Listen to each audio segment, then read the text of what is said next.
2 and hit 4 home runs. Take a look at the lineup. The Rays still 2 games under 500. Number 3 hitter Evan Longoria. He's got a 5-game hit streak, and Longoria has always hit well against Marcus Stroman. He's 6 for 12 against Stroman, the starter for the Blue Jays tonight, and then down in the 5th spot. He has had his fun with the Blue Jays. Steven Souza Jr., the right fielder, a .344 average, 11 for 32 with 6 extra base hits. Souza had a 3-hit game in last night's game. Marcus Stroman, the newly minted Duke graduate, makes his 3rd start against the Tampa Bay Rays this season. He's already beaten them twice. He was really good his last time out, not much to show for it. That was the 3rd consecutive start holding the opposition to 2 runs or less. He's only had 1 win and a couple of no decisions in his last 3 starts. There are his numbers, sparkling numbers this year for Stroman. Stroman is set. Here's the first pitch of the game. It's hit into right. Bautista back quickly. Gets there just short of the warning track. 1 pitch, 1 out. Take a look at the defense for the Blue Jays. In the outfield, it's Saunders, Pilar, and Jose Bautista. Bautista making his 39th start in right. Josh Donaldson has committed just 1 error at 3rd. Tulowitzki and Goins up the middle. Smoke at 1st. And Russell Martin making his 30th start behind the plate. Marcus Stroman has the most ground balls in all of baseball. He's thrown 106 ground balls. He's got the highest ground ball percentage in all of baseball. So the inner defense, I think, is very important. You see the 4 great gloves that the Blue Jays have from 1st to 3rd in this infield. I think they're very key and very important tonight. Brad Miller did not start in the game last night. He came in as a defensive replacement. Miller ended up getting 2 at-bats. He had a base hit and struck out in his 2 plate appearances. He's another one of those players that goes up there swinging. You can see no batting gloves, very still. He's ready to swing it. Marcus can combat that by using his changeup or using his 2-seamer. Something that will sink, take the sting out of that swing. Chopped off home plate. Stroman waits for it, flips to Smoke. 2 up, 2 down for Stroman.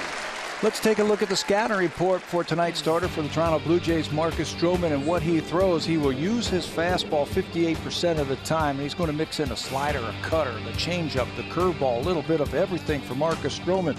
Pitch usage this year, it's very even. This is what you want to see from pitchers, just about a little bit of everything. Pete Walker was saying that his cutter and his sinker are still his bread and butter. He's going to have to use those tonight, and he's going to have to keep them down in the strike zone. This is Evan Longoria with that 5-game hit streak. He goes after the first pitch. Longoria against Stroman is 6 for 12 with a pair of home runs. 3rd baseman in last night's game had a hit in 3 at-bats. There's a good curveball in there for a strike. You saw Longoria aggressive on that first pitch. He hits .318 on first pitches, but if you get ahead of him, you can take care of him just barely over 200. Stroman and Martin having a little trouble getting their heads together, and Martin nodding in agreement with what Stroman finally decided on. They're going away. Ground ball through the left side. An 0-2 base hit for Longoria. Another ground ball, but that finds the hole into left field. He wanted that, the swing back fastball, if you will, coming over the outside part of the plate to make Longoria reach for it, but he missed his spot. Longoria extends his hit streak to 6 straight. 2-out single. This is Steve Pearce. He didn't waste any time last night at the first pitch he saw for a 2-run home run, and that got the Rays off and running. This is exactly where we were in last night's game. 2 out with a runner at first base. Steve Pearce hit the first pitch he saw from Jay Happ out of here for a 6th home run. He is right on top of that plate, and he's looking to turn on anything. That's a base hit. That's going to get past Saunders and go all the way to the wall. Longoria's headed for 3rd. He's getting the wave home. And Steve Pearce has once again driven in the first run of the ball game tonight with a double. Last night he had a 2-run homer. And it was the same type of pitch in the same type of area. This time Pearce hits a double instead of a home run. He'll drive in his 17th run of the season. One more time, a sinker. He wanted this one away. Look at that thing move right into the swing path on the inner part of the plate. And I tell you, he's right on top of the plate looking to turn on anything he can. Longoria scores without a throw from first base. The Rays had a season-high 13 runs on 17 hits, also a season high. So they're still feeling the effects of that game last night. Yeah, and it was a game last night where they kept the pressure on the Blue Jays all night long. They scored in 6 of the 9 innings last night.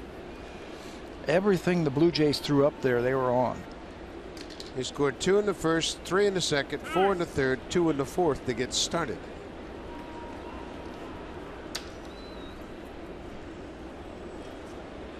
And this is the team that has struggled to score runs. But last night, Kevin Cash watched his club pound out 4 home runs. Ground ball right to Goins. That'll end the top half of the first, but Tampa Bay for a second straight night scores in the first inning, 1-0.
Manager as John Gibbons is serving his suspension. Gibbons was hit with a 3-game suspension, so DeMarlo Hale is the manager for the next 3 days.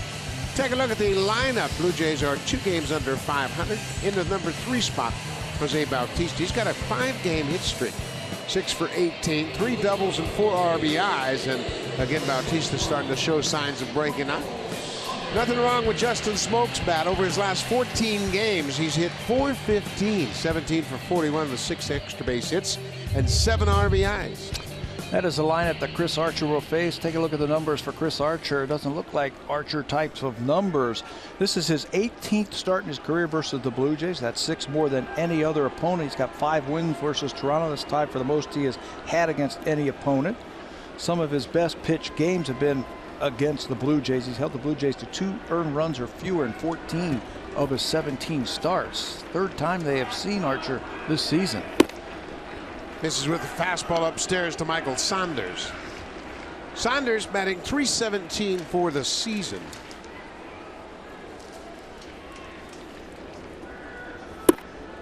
Downstairs. Saunders is 10th in the American League in batting average. Yes, he's gotten off to a great start to this 2016 season. He's put up a lot of good at-bats. And what's impressive about Michael, as you've watched him this year, this is our first extended look at Michael Saunders. He's been able to hit the ball from foul line to foul line. When you do that, you close up a lot of your holes in your swing. And he's hit for decent power. He's got 5 home runs already. 3 against lefty pitching. There's a changeup in there for his strike.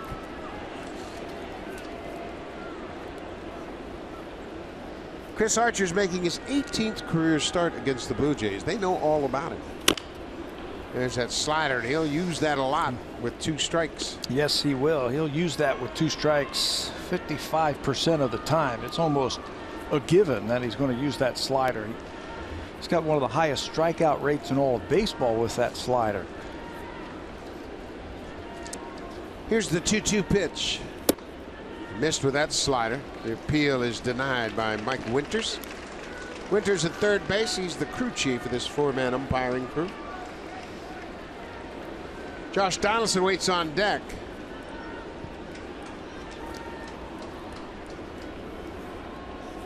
Ball 4. Good start for the Blue Jays. A leadoff walk. Well, Tampa Bay, a little shaky early on defensively, but they've tightened things up recently. Brandon Guyer makes his 8th start in left field. Kevin Kiermaier, the Platinum Gold Glove winner, in center. Steven Souza Jr. in right. Longoria, Miller, Pierce, and Morrison from third to first, and Kurt Casale making his 24th start behind the plate. Yes, that's Stephen Pierce at second base for his 5th start. Logan Forsythe is on the disabled list, so Pierce, who's had starts at first, second, and third, will get his 5th start at second base. Pierce is a super utility player, and he played second base in Baltimore, and many people believe that's his best position. Very versatile guy. First pitch strike to Donaldson. That ball is upstairs. This is the problem that Chris Archer has had. Opening day, he threw over 30 pitches in the first inning. His last start against Seattle, he talked about it. He threw 30 pitches in the first inning. Said, I got to limit those pitches. I've got to be a little bit more aggressive and attack those hitters. Donaldson won't chase that high pitch, and Archer's still trying to get zeroed in on that strike zone. Josh had a double in last night's game. That double snapped an 0 for 17 streak. His double came in the 5th inning of that game. Outside. Oh, it caught the corner. It looked like a breaking ball, but it caught the outside corner. 2 balls and 2 strikes.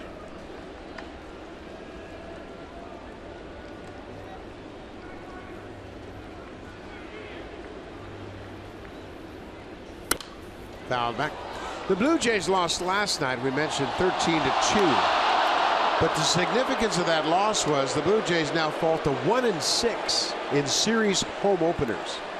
So they've dug early holes for themselves here at Rogers Center.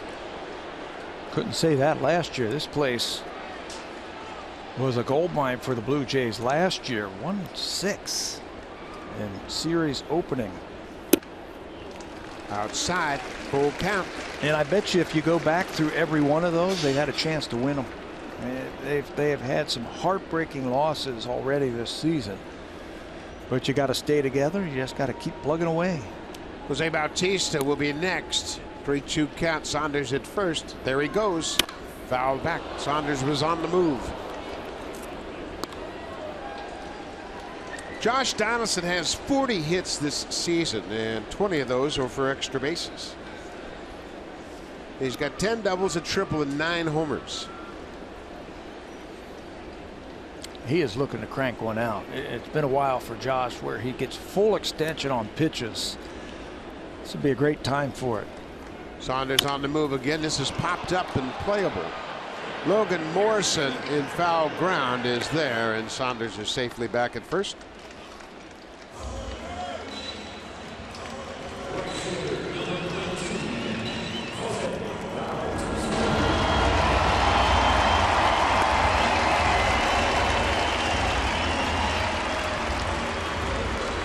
Lots of support from the home fans for Jose Bautista. Of course, his suspension was announced along with all the others, and Bautista was hit with a 1-game suspension, and he's appealing that suspension. That's why he's playing this game. 1 out, Saunders at first. I'm going to go on the record. Yes. I don't get it. No. What did Jose do to warrant a 1-game suspension? There was a lot of discussion about that down around the batting cage this afternoon. And somebody made a great point. I'm not sure who it was. It was probably you, but we said something to the effect that if there had not been a fight, would he be suspended for that slide? And the consensus was no. No. So. And he didn't throw the punch. He took the punch. He took the ball off of his ribs also, off his elbow. Swinging and drive deep to center. Kiermaier back. This ball is gone.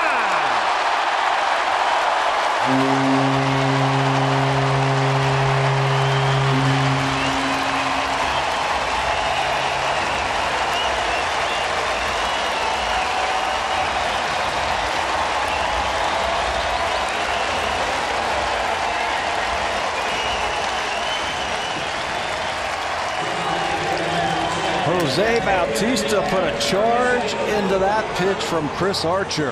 They have had his numbers so far this season. Archer's had some big strikeout totals, but the Blue Jays have come away with a couple of wins. And with one swing of the bat, Bautista puts the Blue Jays back out in front.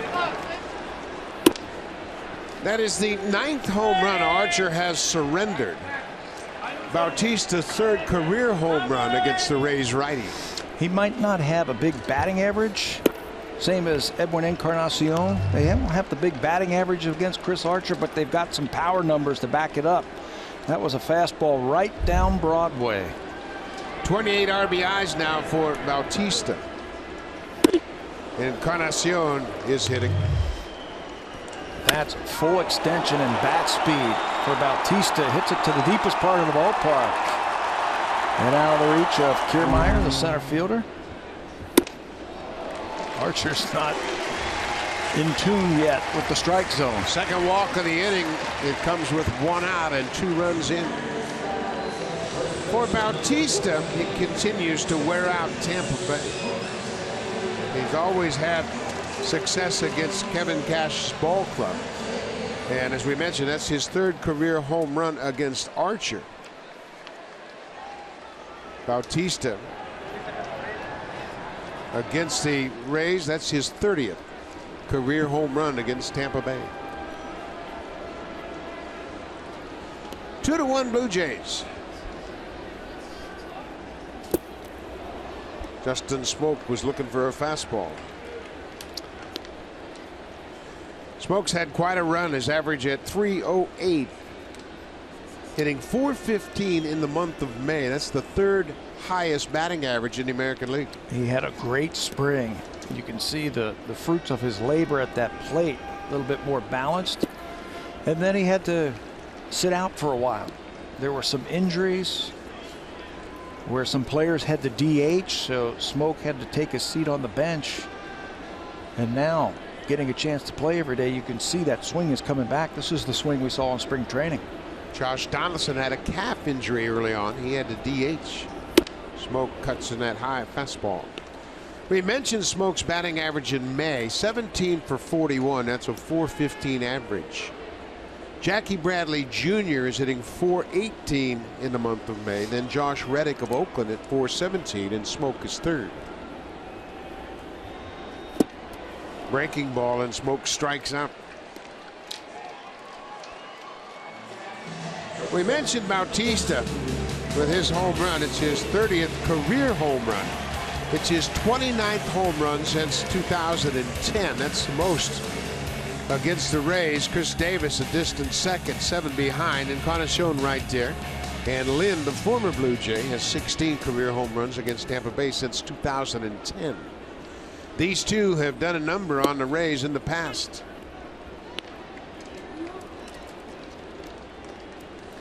Good thing about that swing from Bautista is he hit it to dead center. And he's been hitting some balls well to center field recently. Yeah, we saw that in Texas with a double to right center field and the left center field. And what that tells you is he's staying on the ball. Staying on the ball and keeping the head down. Earlier in the season, those fastballs, he was fouling them off to the right. He was a little bit tardy. Will Jacoby said, hey, you got to get on those fastballs. You're a fastball type of hitter. Tulowitzki goes up the middle. Pierce makes a nice play. The throw is wide of the mark. The shift had Pierce behind second base. He went to his left, gloved it, but then he threw wide of first base, and Tulowitzki is on base. Should be an infield hit. Another one of those instances where the shift takes away an out. One more time, Pierce, normally a corner infielder, an outfielder. You make so many different throws around the infield, and at second base, sometimes you have to throw on the run, sometimes you have to throw from down under, and if you're not used to it, you're going to see those type of wild throws. Tulowitzki with the infield hit, second hit of the inning.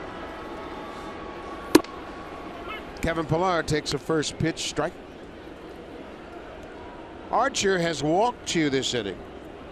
Got a leadoff walk to Saunders to start the game. Bautista with a 2-run homer.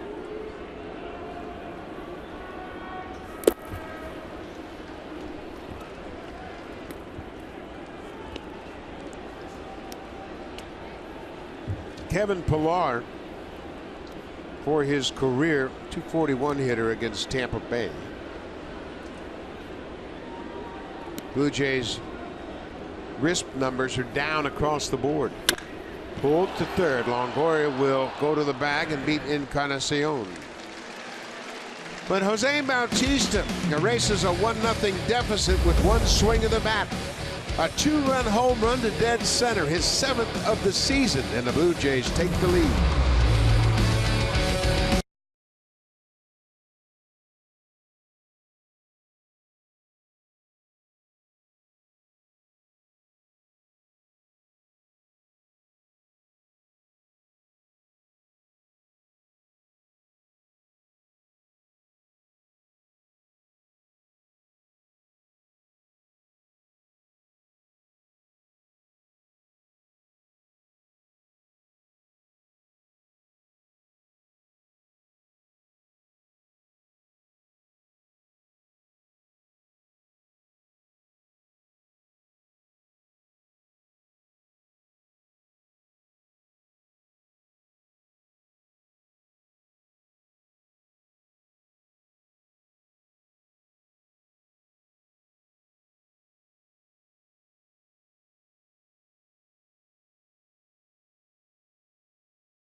Switch hitting infielder Jimmy Paredes, who they claimed off of waivers from the Baltimore Orioles yesterday. Now Paredes has played second, third, left, and right field, but was used predominantly as a DH last season.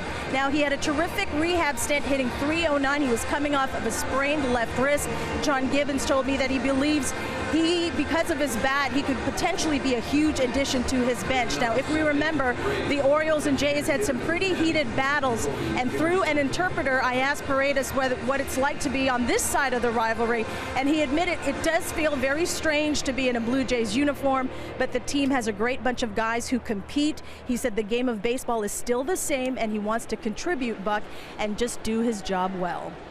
Well, the Blue Jays know him very well, and he has had success against the Blue Jays in the past, so he's a nice addition, a switch hitter.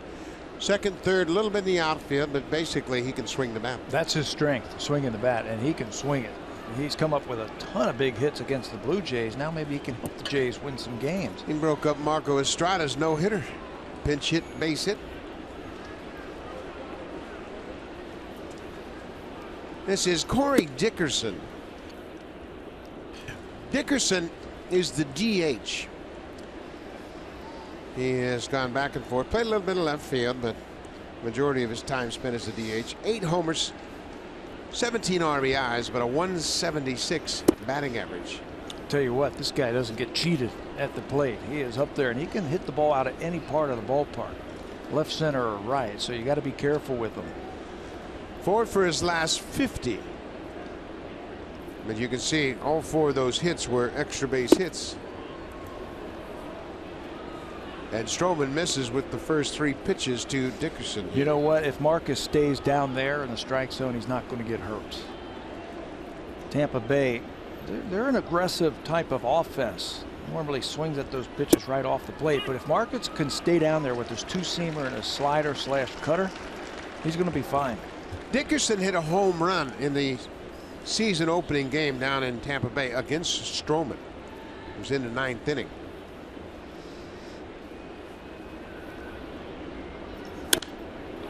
Can't do much with that pitch. Running fastball down and away. That's been so impressive with Marcus Stroman in his young career. His pitchability, as they call it, his ability to throw the ball where he needs to. He doesn't make too many mistakes. We've already seen a couple in this game, and normally he is right down in the bottom of that strike zone. Another pitch is fouled off. Dickerson also hit a home run against Aaron Sanchez this season.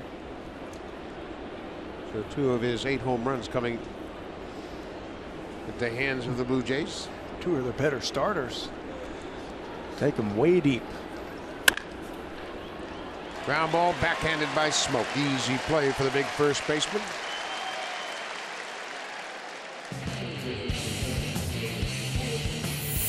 This Marcus Stroman start is brought to you by BioSteel Sports Nutrition, the natural choice for everyday performance. Drink the pink.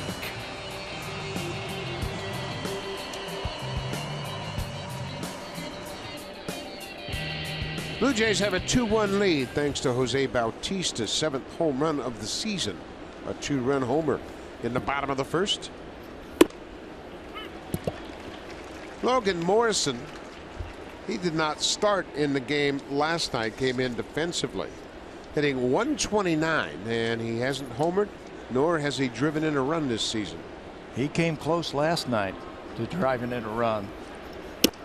But what a throw from Ezequiel Carrera from right field.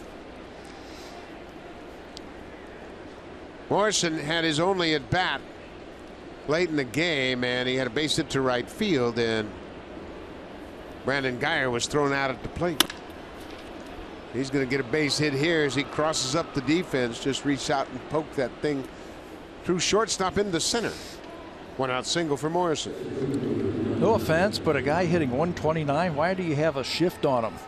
He hits a lot of balls the other way, and Marcus Stroman with that sinker, you know it's going to be on the ground. He's not going to pull that thing. And he hit it right where the shortstop would have been standing, but finds his way into the outfield. Routine ground ball, base hit with 1 out. Kevin Kiermaier. Kiermaier is 2 for 11 going head to head with Marcus Stroman. Kiermaier had a base hit in last night's game.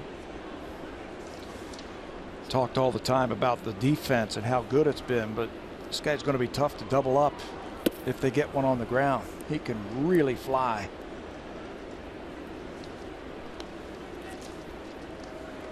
Kiermaier for the season batting just .220, but he's hit well against the Blue Jays. 8 for 24 on the year.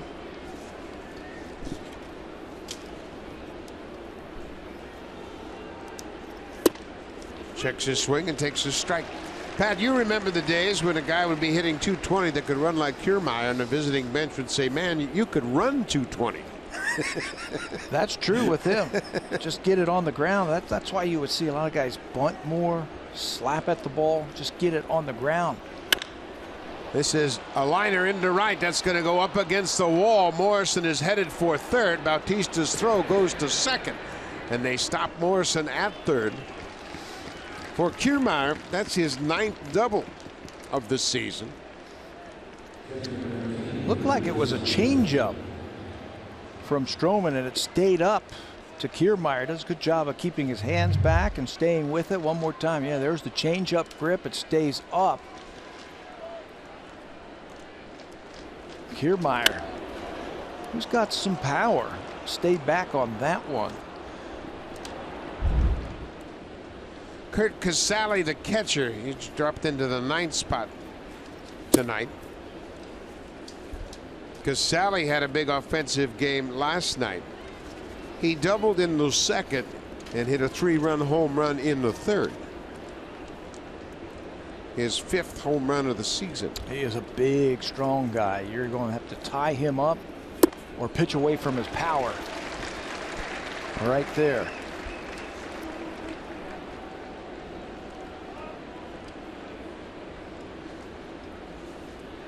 Stroman's had 2 8-inning outings against the Rays this season. He's won both starts. He pitched in the opener against Chris Archer on the 3rd of April. He tied him up. Got that fastball in the inner half. Jays need a strikeout. Strikeout or a pop-up right here. Stroman on the 1st of May in his start against Tampa Bay had a season-high 9 strikeouts. Hasn't had one yet tonight. Maybe we'll see that curveball. I haven't seen a lot of good ones from him yet. That might have been the curveball. Yeah. 78 miles an hour, and that's basically the only way you could really tell the difference between the curveball and the slider. They both have dramatic movement. His slider, hitters have hit 147 against. The curveball, 120 points higher. When he first came up, his curveball had a lot of big break, and he's got to get some depth on it, get it underneath the bat. Broken bat dribbler A run's going to come in. Donaldson goes to first. Morrison scores. Casale picks up the RBI, his 14th, with the ground ball to third. Blue Jays were conceding that runner there. They had the infield back. If that ball is hit harder, they got a shot at throwing Morrison out, but Donaldson had so far to go to get to it. That's right. That's right. It wasn't hit that hard. That's why I thought they might go back to the breaking ball to keep it away from him to go for the strikeout.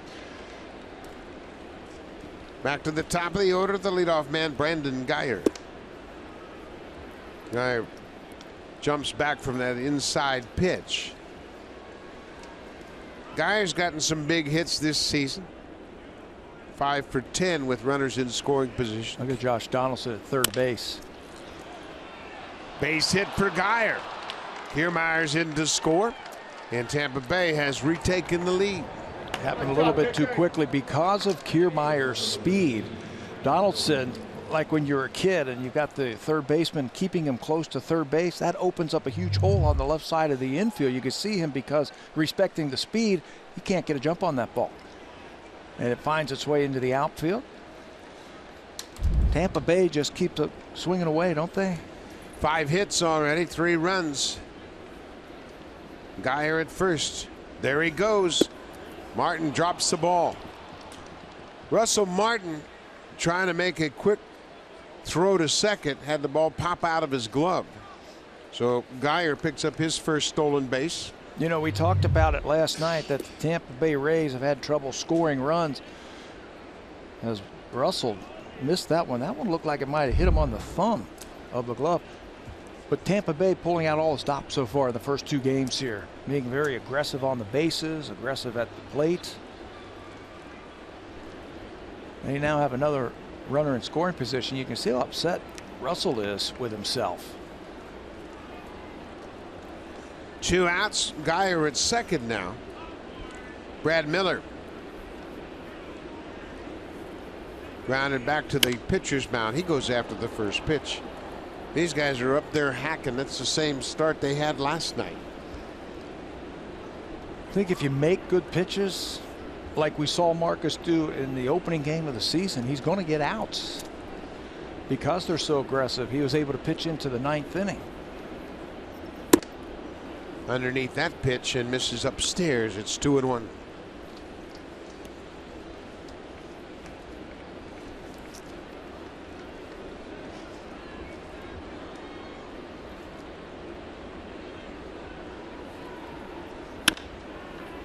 He's late on that pitch.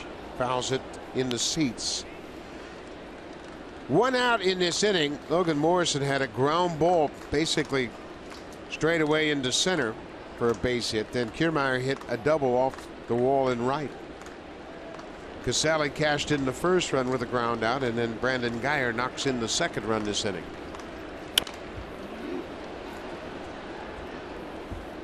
Kiermaier has extended his hit streak to 6 straight.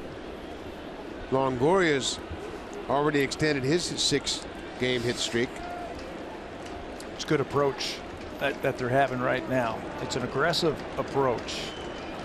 They are swinging early in the count. That ball's going to get down and go all the way to the wall. Guyer's in to score. Miller's taking a turn around second. He's headed for third. Here's the relay from Goins. It is late. And Brad Miller has his first triple of the season. Drives in his 11th run. And the Rays have scored 3 here in the top half of the second. You know, when you are thinking swing and I'm aggressive until your eyes tell you that it's a ball, you're going to be ready to hit any type of pitch.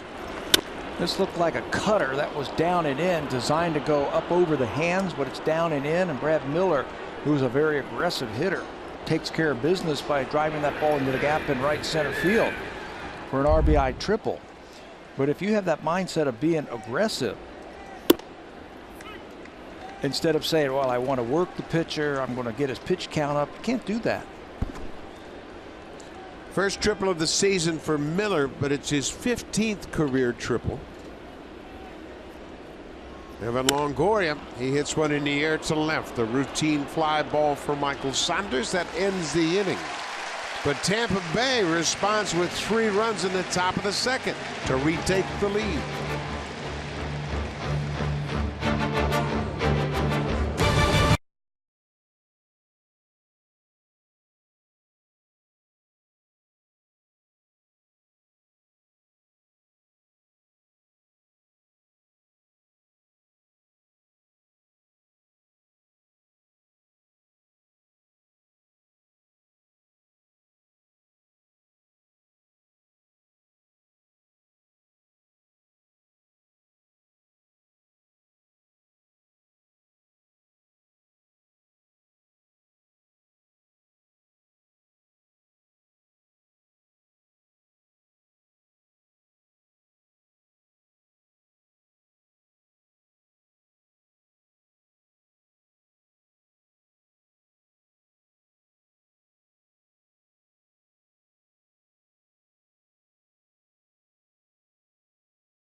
Thank you very much, Jamie Campbell.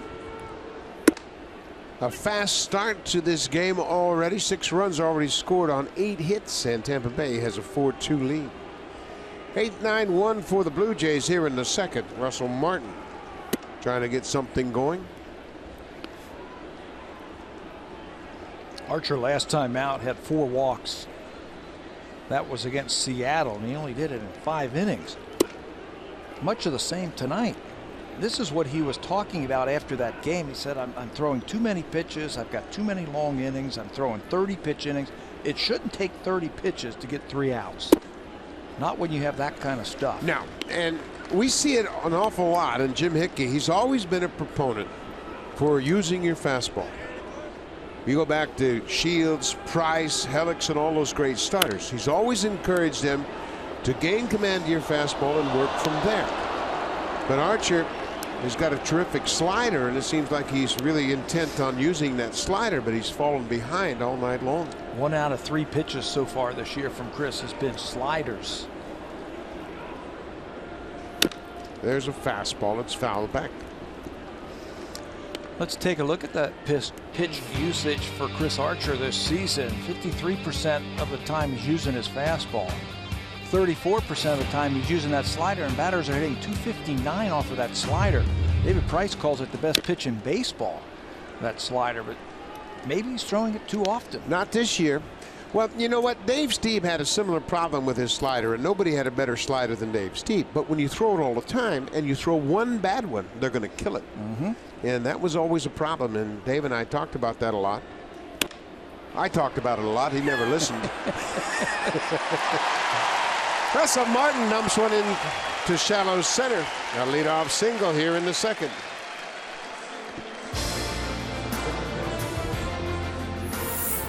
The all-new Honda Civic, now available with Turbo, the 2016 North American Car of the Year.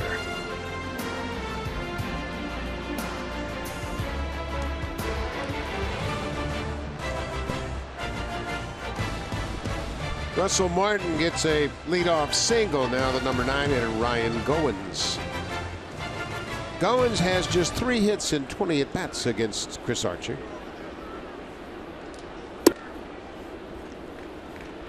I don't care who you are or how hard you throw. If you can command the fastball to all 4 quadrants of the strike zone, you can win. We talked to Don Cooper, the long-term pitching coach for the White Sox. He said if a pitcher has a good delivery, he's going to be able to manage the entire strike zone in all 4 quadrants, in, out, up, and down. And if you throw your fastball, it doesn't have to be a great fastball, just locate it. You can win. And you don't have to throw 95 or 96 to do it. Just check in with Marco Estrada. Mark Burley had a long career doing just that, throwing strikes, staying ahead. Well, think about if you can throw a 4-seam fastball to any place in the strike zone. Then if you can sink it and you can still control it to all parts of the strike zone, you're talking about 5 or 6 different types of pitches by just using one pitch, if you know what I mean. A fastball that moves and a fastball that you can hit in, out, up and down. Think about that. We haven't even started talking about the cutter or the slider or the changeup or the curveball. Just pitch off your fastball. But you have to pitch. You have to hit your spots. Locate your pitches. 2-2 pitch to Goins. Hit in the air. Behind shortstop, Brad Miller backs up into the outfield. 1 down. Well, Chris Archer, this is his 9th start of the season, and last year, Patty, got off to a great start. He was the best pitcher in the American League. We saw him a couple of times, and it was unhittable. As you take a look at the numbers last season, 259 earned run average after his first 8 starts of last season, with opponents batting average at 200. A little bit different story this year, and it's all about throwing your pitches where he needs to and throwing too many pitches, not lasting very long in the ball games. Big difference in home runs. He had 5 more home runs allowed this season in his first 8 starts than he did a year ago. Another big number that jumps out at me is the fact he threw almost 2 pitches per inning more this season than he did last year. He was more aggressive. Those add up, don't they? Now, he has seen the light at the end of the tunnel, if you will. His last 4 starts, he's been a lot better. He's been able to shave 2 3/4 runs off of his ERA over his last 4 starts, and he's lowered his WHIP from 208 to 155. But those are still not Chris Archer type of numbers.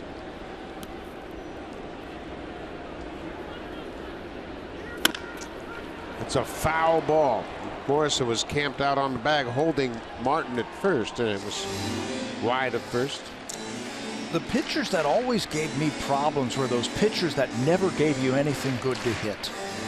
It always seems like you were like reaching for pitches, or they were in your head, and if you were looking for a ball away from you and they throw it in, you would never make contact. That goes back to our location story. If you can locate, make it very difficult for hitters to swing the bat. Michael Saunders knew it was a good pitch. That's the first called strikeout. Smoke struck out swinging, and Archer has 2 strikeouts tonight. But if a guy throws 95 miles an hour and it's right down the middle of the plate, those are going to get hit every time in the major leagues. 2 down. Josh Donaldson popped up to the first baseman in his first plate appearance.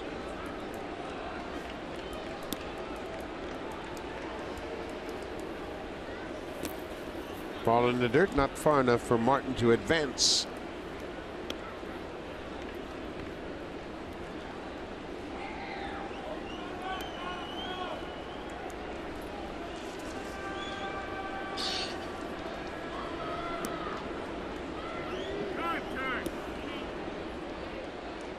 Chris Archer finished April with 43 strikeouts and a 5.01 ERA. And Blue Jays saw that firsthand. He struck out 12 in the opener. Donaldson drives this one to left. Dyer gets there and makes the catch. Ball hung up long enough for the left fielder to run over and grab it. Blue Jays get a base hit and leave a runner.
Marcus Earl Stroman. Marcus Stroman received his diploma on Sunday, graduating from Duke University, and you can see he's very proud of the accomplishment, and well, he should be. Absolutely, from one of the most prestigious colleges in all of North America. Plus, you get to take your picture in your baseball type of stance right in front of that iconic building down at Duke, a sociology degree for Marcus Stroman. So congratulations to Marcus and his family. That's a tremendous accomplishment, and it's just a stroke of fate that it worked out. He, of course, injured his knee last spring. He was going to have to rehab all summer, so he decided to make good use of his time. He went back to Duke to rehab and to finish his education. I was reading a story about that today, and Marcus was saying, I never thought injuring my knee would be a good thing, but it made him go back to school, work extra hard, go back to school, get his degree, get stronger, get better, and here he is playing baseball again. So what a story. 4-2, Tampa Bay leads it, and Pierce jumps back from an inside pitch. Steven Pierce had an RBI double his first time up. He drove in the first run of the ball game. Blue Jays starters over their last 3 starts have been roughed up a bit. Coming into this inning, 16 2/3 pitched by the starters, 25 hits and 21 earned runs, including 9 walks. So as good as they have been, last time through it's been a different story. But they're still among the best in baseball. They lead baseball in innings pitched. That's understandable. It happens, right? As good as you pitch, I mean, there's going to be hiccups along the way, and you're going to have some bad outings. Jay Happ was talking about that after the game yesterday. He said, you know, just got to get back out there in my next at bat. Marty Foster down at first rings up Pierce for the swing. And he'll walk back to the dugout, 1 out. Super Slow-Mo Cam. Brought to you by Rogers 4K TV. Get closer to the action with 4 times the resolution of HD alone.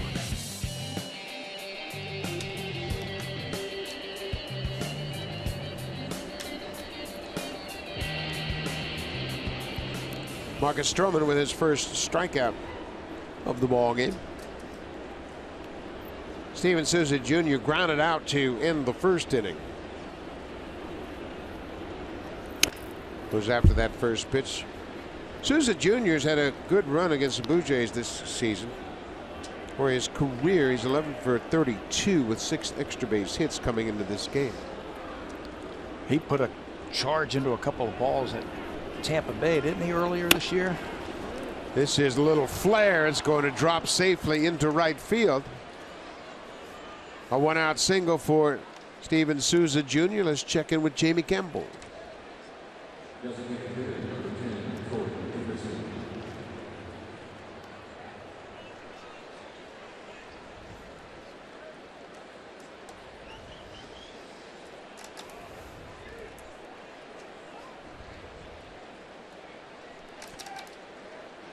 Wade Miley against Ubaldo Jimenez in that game, and Wade Miley talks about how much fun he's having out in Seattle. He said it's a totally different atmosphere than he's ever seen, and he credits the manager Scott Service with that laid-back approach. They're off to a good start. They're off to a great start. Getting out of Fenway Park doesn't have anything to do with that. Pitching in Safeco does have anything to do with that. Yes, he said that. He did say love that. Pitching in this ballpark. Okay, he better, because that's a huge ballpark and it's great for pitchers. Fenway Park, not so much. Seattle tied atop the American League West with the Texas Rangers. They're separated by percentage points. Seattle just ahead of Texas. And Seattle loves playing the team that's laying in the weeds. Nobody's talking about them. They're talking about Texas, and they're talking about the Baltimore Orioles and the Boston Red Sox. And they're happy with that. Corey Dickerson grounded out to first base starting the second inning. Be careful. 3-0. Oh, he'll have the green light.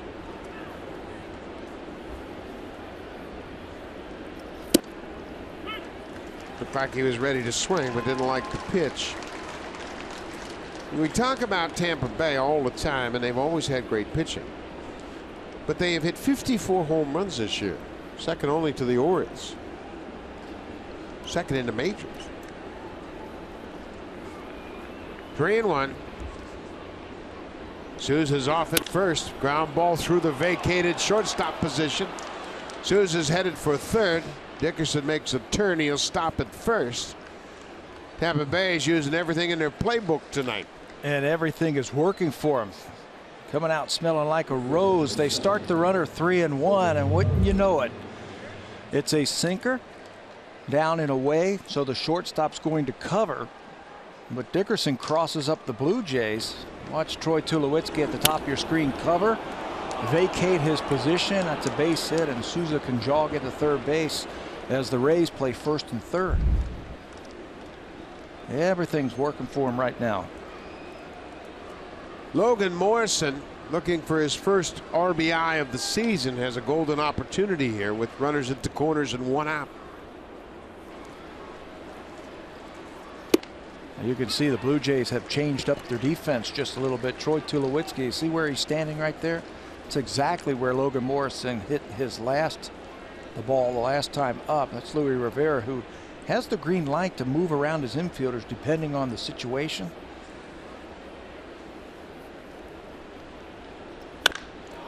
Long, deep drive, but well foul. That'll hit off the facing of the fifth deck. So the first time he was up, they had three infielders on the right side. Gigantic hole on the left side. And he just bounces the ball right where Tulowitzki would have been standing. So this time up, they put him right there.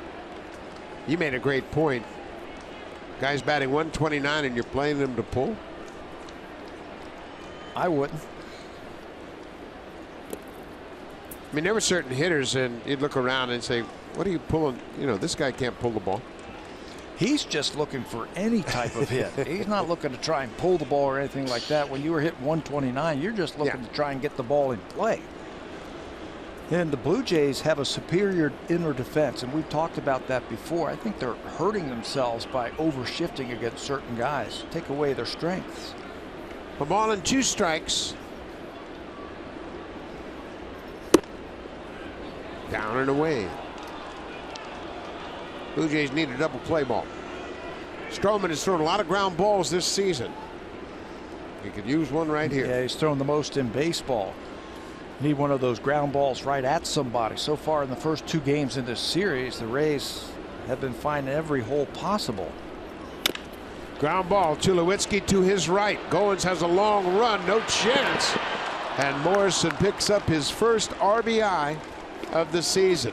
Souza comes in to score, but it's a 5-2 game. For a big man, Logan Morrison can get down that line, and I'll tell you what, he was smelling RBI. They put Tulowitzki back to that spot, and wouldn't you know, he hits a ground ball right to him, but the Blue Jays can't turn it. Just not enough on that throw to finish it off. And Logan Morrison, he's got a chance for an RBI if he can get down there. Look at that, head down, and he gets one. So Dickerson is erased on the fielder's choice. Kevin Kiermaier hits the ground ball. Goins will go to first, and that'll do it. But just like last night, Tampa Bay has scored in the first 3 innings. They've taken a 5-2 lead.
Jays on Sportsnet. Presented by the all-new Honda Civic, now available with Turbo, the 2016 North American Car of the Year.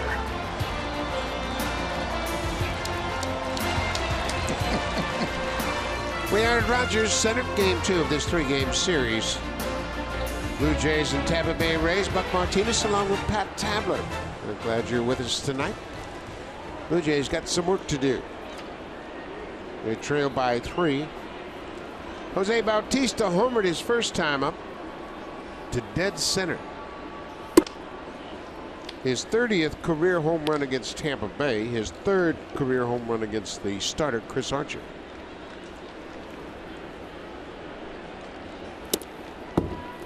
Archer really pulled that fastball well out of the strike zone.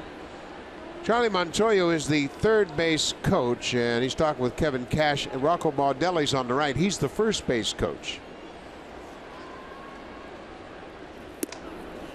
Archer misses with another fastball. It's 3-0. Wonder what that could be about. Might be about trying to score runners on a particular hit. Looks like Montoya's talking about where the throw was going and where the cutoff man was. Like if the guy's coming around second base, coming into third base, and if he throws it to second base, one of the outfielders, I'm going to keep that runner coming. Bautista takes ball 4. Let's check in with Jamie Campbell. He's got an update for us.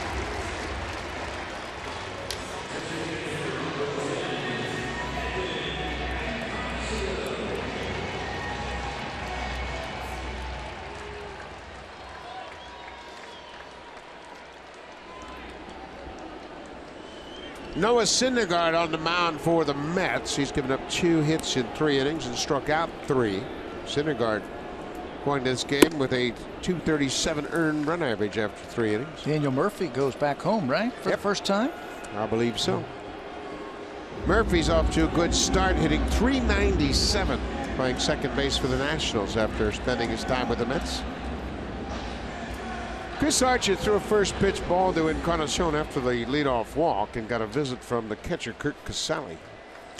Encarnacion walked his first time up. And that visit was something like this. Hey, you got a 5-2 lead. You can't be walking guys. If he hits a home run here, you're still winning. And he misses badly with that pitch. 2-0. And this gets back to that ability to command the fastball. Going to throw a slider here, 2-0.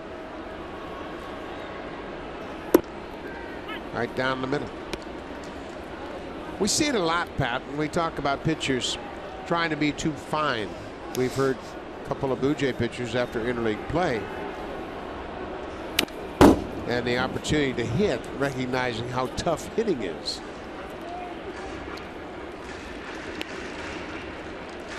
So they, when they get out on that mound, say, you know what? I understand how tough it is to hit because I just did it. So I don't have to be perfect. Chris Archer's got outstanding stuff. He doesn't have to be perfect, but he has to make good pitches. Right 2-2. He's falling behind. Encarnacion strikes out. Third strikeout for Archer. He's still not thrilled about his location. Struck out the most batters last year with a slider, and here comes another one. This one backs up just a little bit and stays on the inner half, and that's what surprises Encarnacion. It stays there, but he can't catch up to it. That slow-mo replay of that slider shows you the type of spin that he can create with that ball. And that wasn't a good one. And that was not a good one. Justin Smoak takes a first pitch strike. Smoak struck out on a slider his first time up. Went down swinging.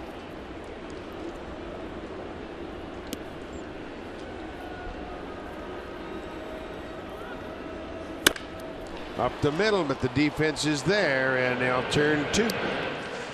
Smoak hit it hard, but right at the shortstop. They convert the double play that ends the inning, and here comes the ultimate cleanup crew. Brought to you by Home Hardware's exclusive line of the ultimate hard hitting and tough on crime cleaning products.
Your Blue Jays spirit. Enter the TD Comfort Zone contest by posting a video or photo of you, tagging @Blue Jays and including hashtag TD Tuesday on Twitter or Instagram for a chance to win.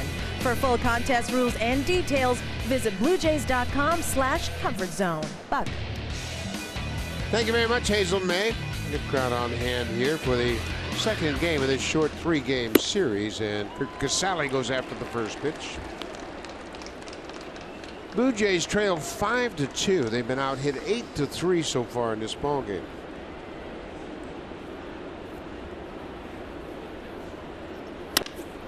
That's just foul, wide of third. Curt Casale has done a nice job of providing some offense from behind the plate, despite the fact that he's hitting under 200. Jim Hickey talking to the starter, Chris Archer. There's a strike on the inside corner. Casale caught looking,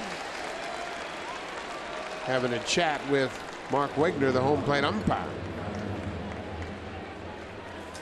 Second strikeout for Stroman. That's the first out of the top half of the fourth. Back to the top of the order. Brendan Guyer 1 for 2.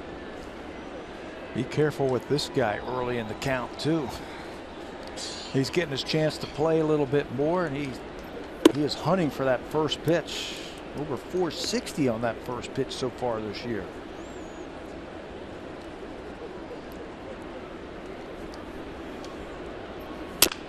Broke his bat.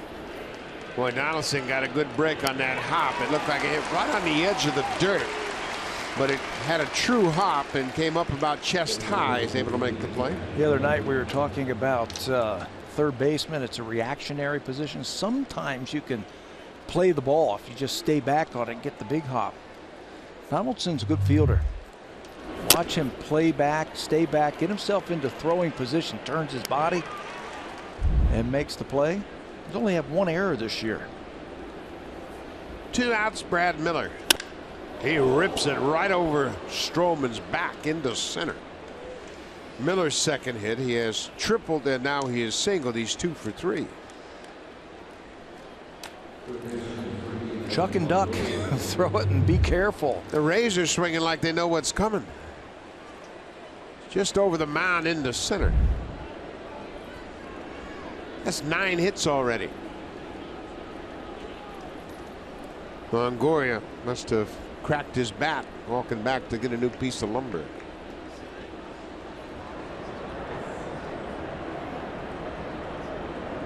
Must have felt something on that bat. Maybe when he tapped home plate, he didn't get that solid sound that you normally hear. So he's going to go back and get his backup bat. He's already 1 for 2. This is his third at bat already, and we're only in the 4th inning. Longoria has extended his hit streak to 6 straight games.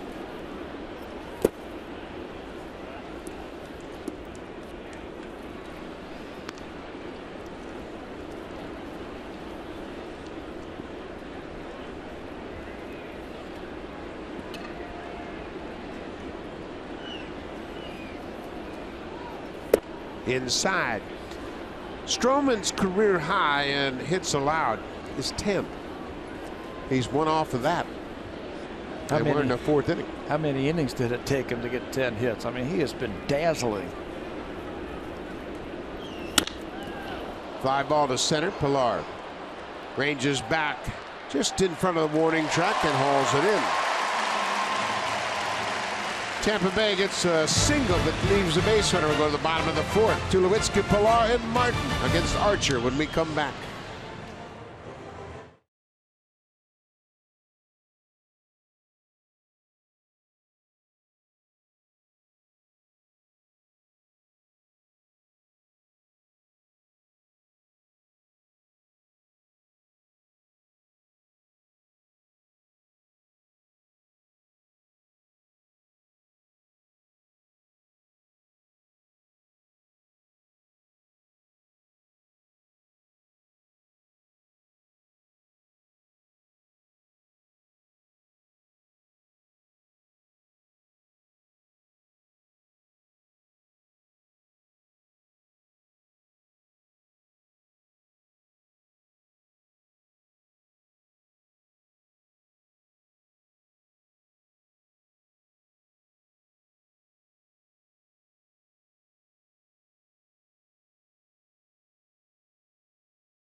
If you're flying to catch a ball game, book a WestJet Plus fare.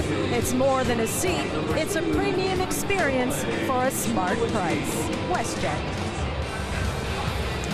Lots of fans in the WestJet flight deck out in center field having a good time here tonight. Not really pleased with the score right now, but Blue Jays going to raise that. Tulowitzki, Pilar, and Russell Martin. Tulowitzki singled his first time up.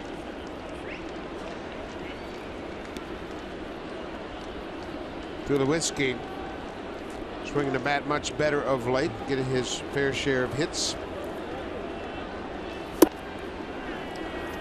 I think you just need to be aggressive. We've seen too many pitches go right down the middle of the plate when Troy's at the plate. He just needs to stay aggressive. He's driven in 20 runs, but he's just hitting over 200.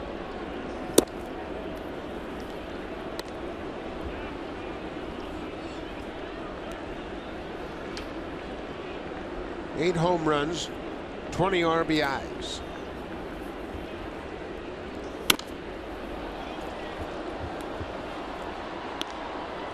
He hit his 200th home run as a shortstop on that last road trip.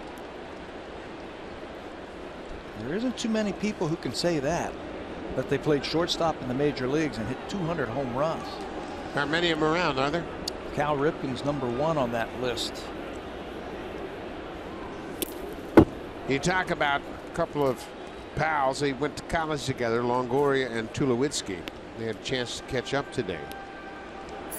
And they were roommates in college, and boy, they have both had outstanding major league careers.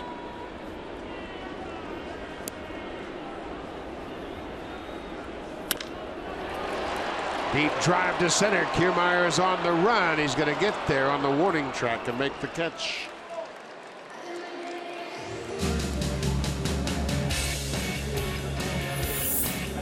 This Blue Jays Rogers 4K broadcast is powered by the Samsung 4K SUHD TV.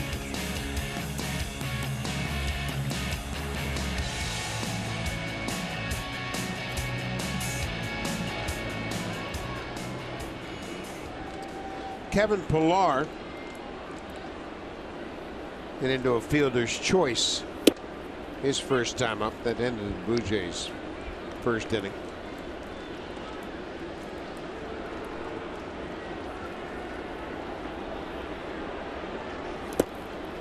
A changeup bounced in the dirt.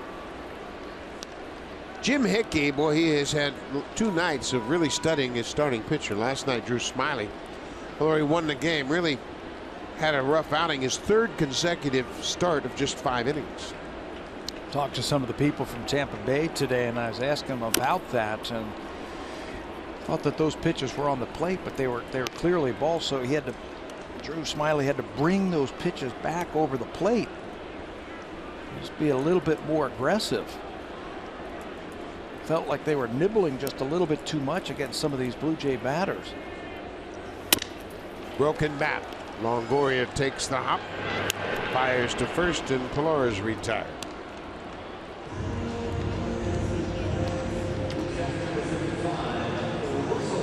Well, they've made him work. Chris Archer has thrown 72 pitches now in the 4th inning. Blue Jays keep doing that, they'll get a chance to get into that bullpen and see if they can win it against the Tampa Bay bullpen. Archer gave up the 2-run home run in the first. He walked 2 in the first as well.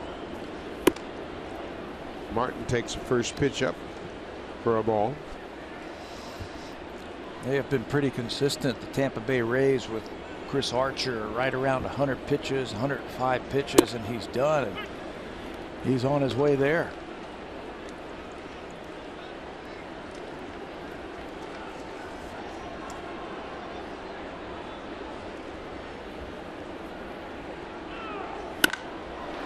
Boy, Russell really turned on that one, but he was out in front and pulls it foul. Martin looking for his first home run of the season. I asked Brooke Jacoby the other day, I said, you think some of Martin's problems are he's worried about hitting home runs? He said no. He's just in a little bit of a funk right now, going around the baseball instead of through the baseball with the bat. He said Russell's been around a long time. He's a veteran. He doesn't worry about hitting home runs. He knows those things are going to come. He just needs to start putting together some better at-bats. And we've started to see that from him. He needs to stay in the middle of the field, maybe the other way. Changeup, and Martin strikes out. Blue Jays go down in order in the fourth. Martin is running toward first base, but the umpire is holding up his fist at home plate. The inning is over. The Blue Jays trail 5-2 as we head to the fifth. Now time for Blue Jays Central Update. Here's Jamie Campbell and Greg Zahn in the Samsung broadcast studio.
Air broadcast auction presented by TD will take place during Sportsnet's national broadcast of the Blue Jays and the Tampa Bay Rays tomorrow, May 18th. 12 unique Blue Jays experiences and packages up for bids. We've got trips, we've got golf outings. Visit bluejays.com/broadcast auction to see a list of all prizes available. All funds will help Jays Care go beyond the ballpark for over 62,000 children and youth across Canada in 2016. Looking forward to that, Buck. Hey, so it's always a great event. That'll be tomorrow night, and there's a couple of real interesting items up for bid. How about an opportunity to play a baseball game on the field at Rogers Center with 19 of your friends? The opportunity includes a 7-inning game on the field at Rogers Center on Wednesday, June 15th. You'll have a couple of celebrity managers, Jesse Barfield and Lloyd Mosby. You'll have a Blue Jays warm-up, uniform included for each participant. And that's a great auction item, the chance to play ball right here at Rogers Center. Hanging out with Jesse and George is worth the price of admission all by itself, isn't it? It's also lots of great ideas and great gift items for sale. I like the trip to my favorite city, Chicago. Chicago, you can have a trip to Chicago on your very own private plane to join the Blue Jays on a road trip to play the White Sox. Round trip private airfare on a Pilatus PC-12 aircraft for 6 to Chicago, courtesy of Private Air. You get a hotel, 3 rooms, double occupancy, 2 ball games, and a chance to say hi to some of the players and coaches in Chicago. And it's in June, right, when the Blue Jays are in town? Yep, June 24th and 25th. So it'll be nice and warm there. You don't have to worry about the weather. Outstanding. There's also a trip to New York, I believe, one of the items. Trip to New York. See the Blue Jays take on the Yankees. That is in August, a 3-game series, August 15th, 16th, and 17th at Yankee Stadium. 2 nights accommodations and a flight for 2, courtesy of WestJet, to the Big Apple to watch the Blue Jays take on the Yankees at Yankee Stadium. There are many, many great auction items, and you get a chance to bid on those tomorrow night. Ivanka Osback is the very good hostess for that courtesy auction. And if you don't want to get some of those big ones, there's a ton of small prizes, door prizes, if you will. So there's something for everybody tomorrow. Now here might be the best of all prizes to bid on. Get behind the scenes of a Blue Jays broadcast. Come on up and meet us. You get a pregame meet and greet with myself and Pat Tabler. A private tour for 2 of the Sportsnet broadcast truck on site. Get to see our crack crew down in the broadcast truck. Plus you get a tour of 2 for Jim and Sid's studio. 2 field level tickets to a 2016 Blue Jays regular season game. Now, what is the starting bid? There's the truck. That's where you'll be able to go in there and take a look at some of our boys doing their thing. And if you've never been in there, it is really cool to watch how they put together a broadcast. 1-2 to Steven Souza Jr. He lifts one high in the air to center. Pilar all the way back to the warning track. Pierce retreats to first. A 1-out fly ball to center. Let's check in with Jamie Campbell.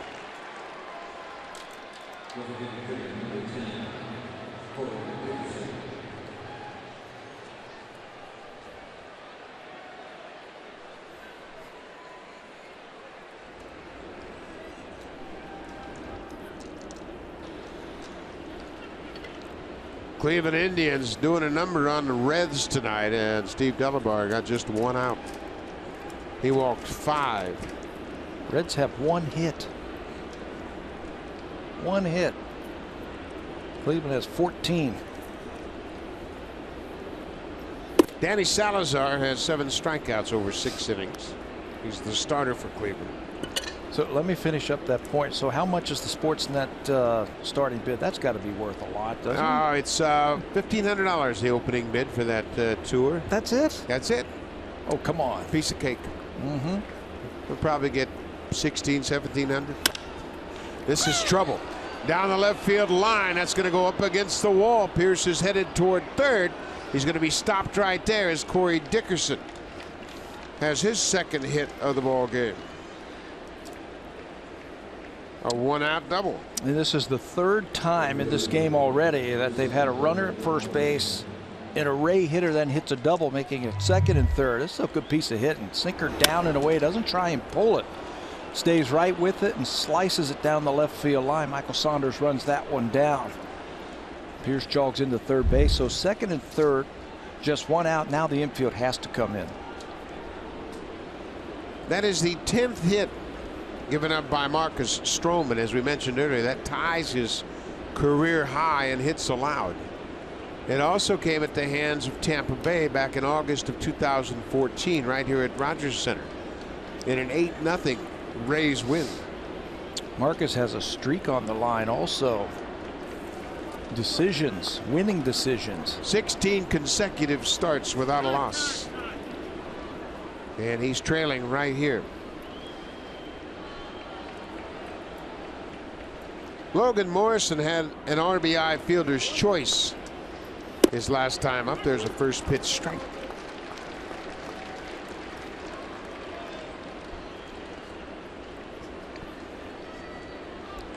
Stroman has made 16 consecutive starts without a loss. That's the longest by a Blue Jays pitcher since Roy Halladay had 20 in 2003, his Cy Young year. Ball on the strike.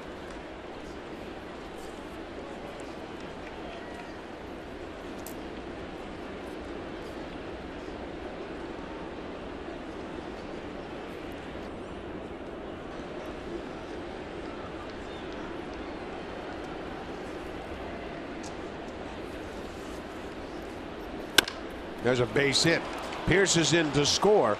Montoya is going to stop Dickerson as Morrison has driven in his 2nd run of the ball game. Just a matter of time, I think, for Logan Morrison. He's too good of a ball player to put up the numbers that we have seen first 6-7 weeks of the season.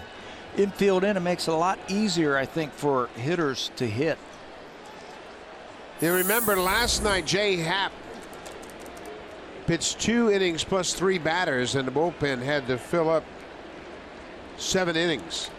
So they have made a roster move and sent Dustin Antolin down after he made his major league debut. He pitched 2 innings in that game last night. Biagini pitched 2. Storen threw an inning, as did Jurado and Chavez.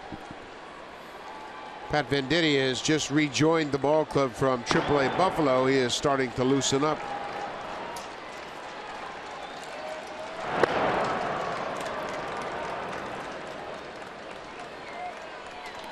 (6-2) Tampa Bay.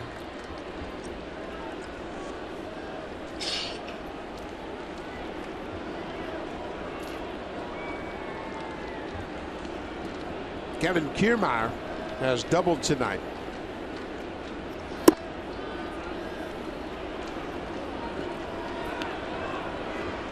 Kiermaier's double was in the second. He came around to score on an RBI single by Geyer.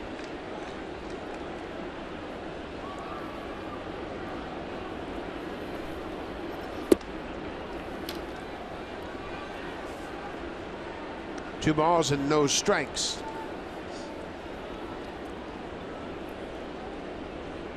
This is unfamiliar territory for Marcus Stroman. He's been outstanding this year. Same thing happened to Jay Happ last night. Happ went just 2 innings plus 3 batters, was charged with 8 earned runs on 7 hits. Tampa Bay is making it look easy. They are relaxed at the plate, getting good pitches, and they're taking it, hitting everything and finding holes. Tampa Bay scored 13 runs on 17 hits last night. Kiermaier takes ball low. It's 3-1. Kurt Casale, the catcher, is on deck if Kiermaier can stay out of a double play. Cut on and missed.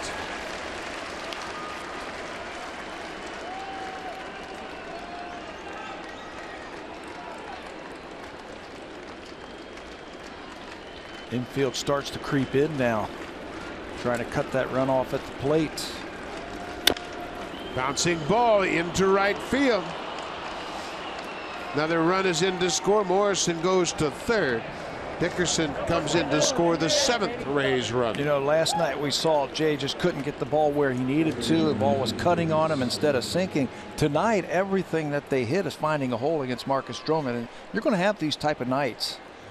They brought the infield in to cut the runoff at the plate. He makes a good pitch, hits it off the end of the bat. He bounces it over the first baseman's head.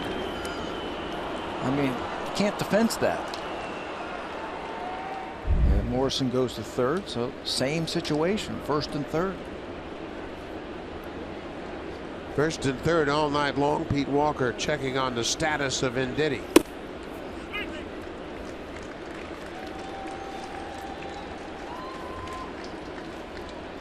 Kurt Casale 0 for 2 with a strikeout.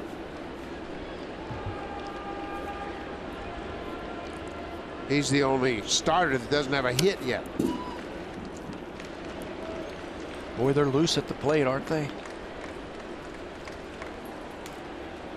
Their mindset at the plate, and we talked about it last night, that the Tampa Bay Rays changed it over last August, last couple months of the season last year, that they're going to be aggressive at the plate, and they averaged 2 runs more a game from doing that. Donaldson backhands, goes to second for 1, back to first, double play.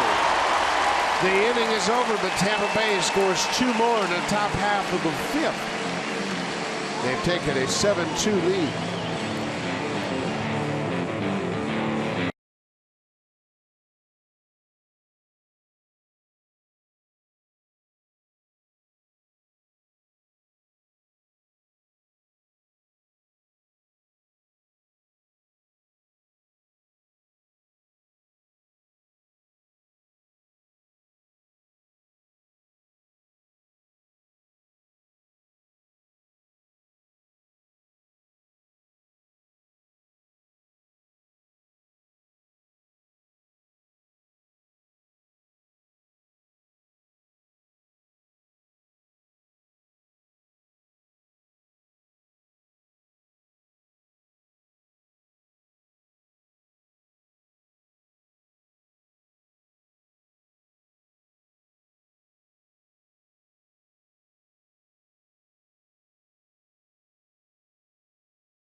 Our guests of TD. While over in the Jays Care Community Clubhouse are folks from Licensed to Learn. A warm welcome to everyone. Buck. Thank you very much, Hazel May, and welcome to the ballpark. That is the Jays Care Community Clubhouse, and they have recognized that they're on TV. We welcome you to the ballpark. Hope you're having a great night. So far, not so good for the Blue Jays. They move to the bottom of the fifth. They trail by 5. Chris Archer has held the Blue Jays to 2 runs on 3 hits, and 2 of those hits came in the first inning. They've managed just a leadoff single off the bat of Russell Martin to start the second.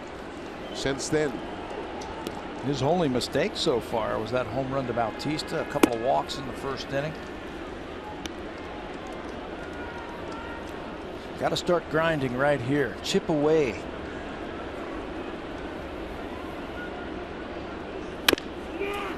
Bouncing ball, easy play for Morrison. He steps on the bag. Goins is retired.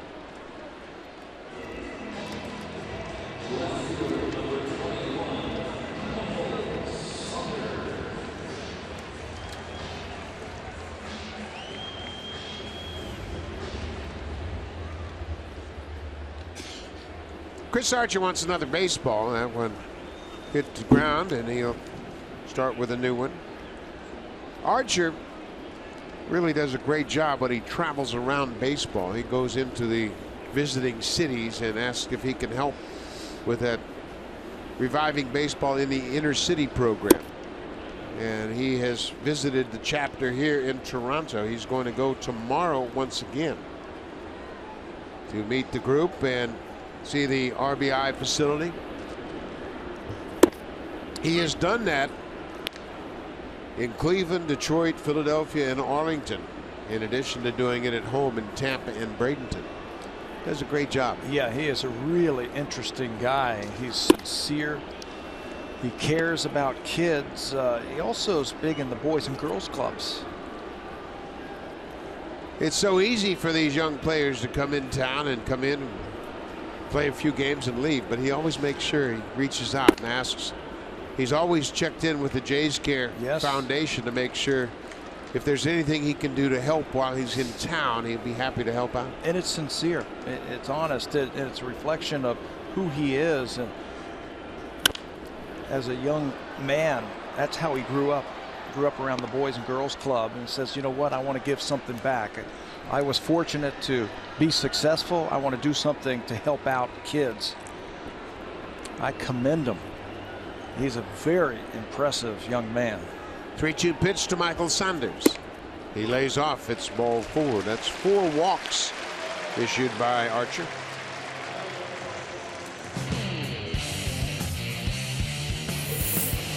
Make your renovation a cut above during the DIY expert sale. Only at Home Building Center and Home Hardware Building Center.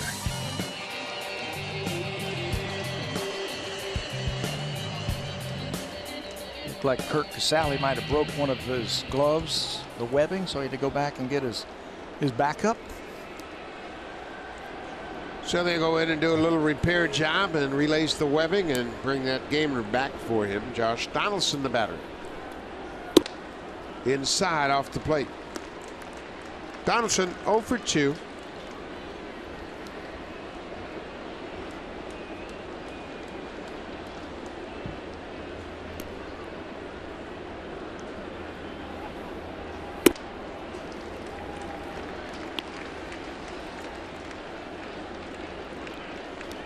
Jim Hickey's spotted something in the mechanics of Chris Archer, so he's going to have a quick visit with him.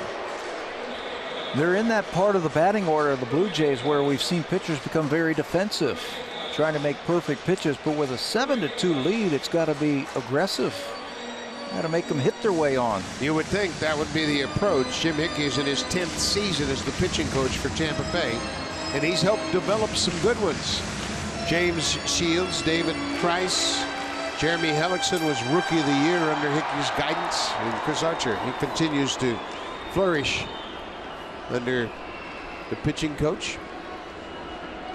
He's tried a couple of breaking balls right there. We're seeing that more from the opposition to Josh Donaldson. A lot more off-speed pitches. There's another one. even on 2-0. Yeah, you've picked up on that pattern. It's been fairly consistent. They're not challenging Donaldson as much as they did last year. A lot of slow stuff. Every now and then he'll get a fastball. Might be off the plate.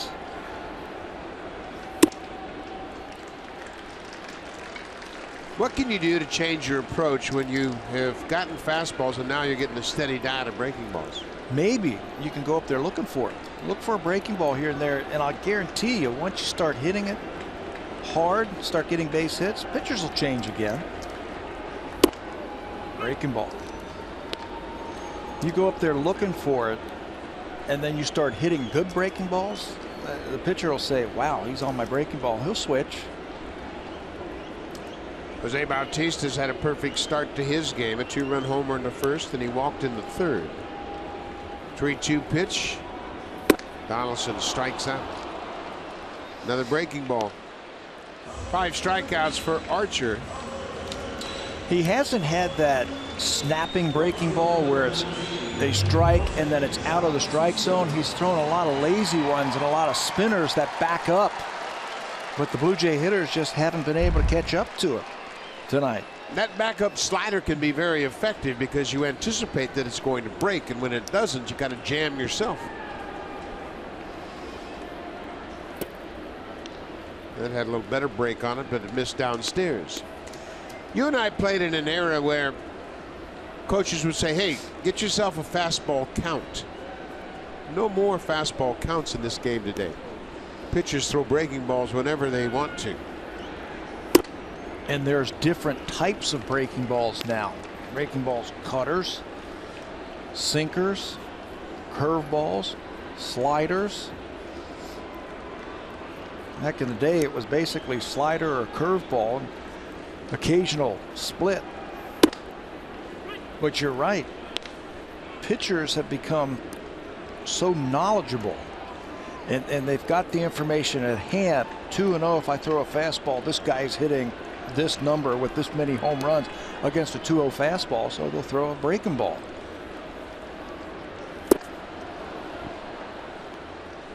Nothing but breaking balls to Jose. You just think sooner or later you're going to throw me a fastball, especially with a 5-run lead, but that's not the case. 2 balls and 2 strikes. Bottom of the 5th.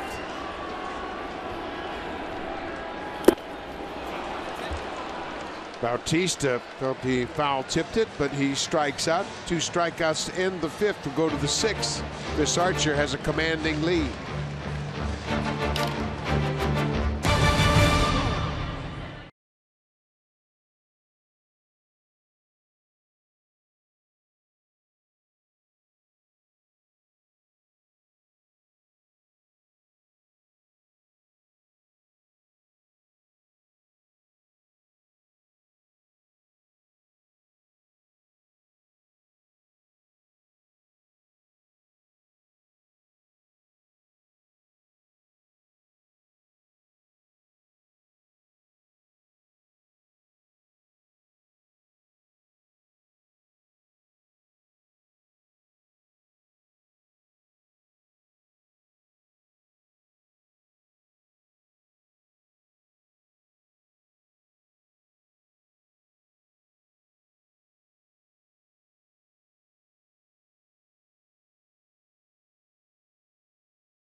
Follow the Blue Jays baseball live on your phone and tablet with the MLB.com At-Bat app. Customize At-Bat to feature the Blue Jays and stay up to the moment at any moment with scores, news, live game video highlights, and much more. Download MLB.com At-Bat, the #1 app for live baseball. You had that app right now, you'd be checking out scores around baseball. The Philadelphia Phillies continue to baffle baseball. They lead Miami 2-0 tonight. Vince Velasquez has 10 strikeouts in 5 innings. And he has been taken out of the game after allowing just 3 hits. He threw 103 pitches over 5 innings, so that's why he's out of the game early, but he's left with the lead. They're cheering in Philly for another reason also. Did you hear they won the draft lottery? The Sixers? How about that? Inside to Brandon Guyer. Guyer's 1 for 3. The base hit, stolen base, and scored a run. He's also driven in a run. Big hop to Tulowitzki at short.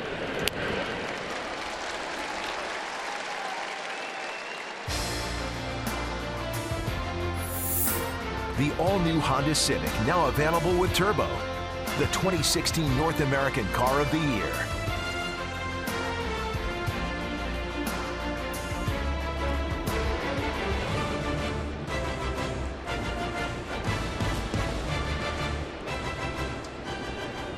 Shortstop Brad Miller's had a good night at the plate. He's hacking at that first pitch. A breaking ball fouled out of play. Miller's had an RBI triple, and he's also singled. He's 2 for 3.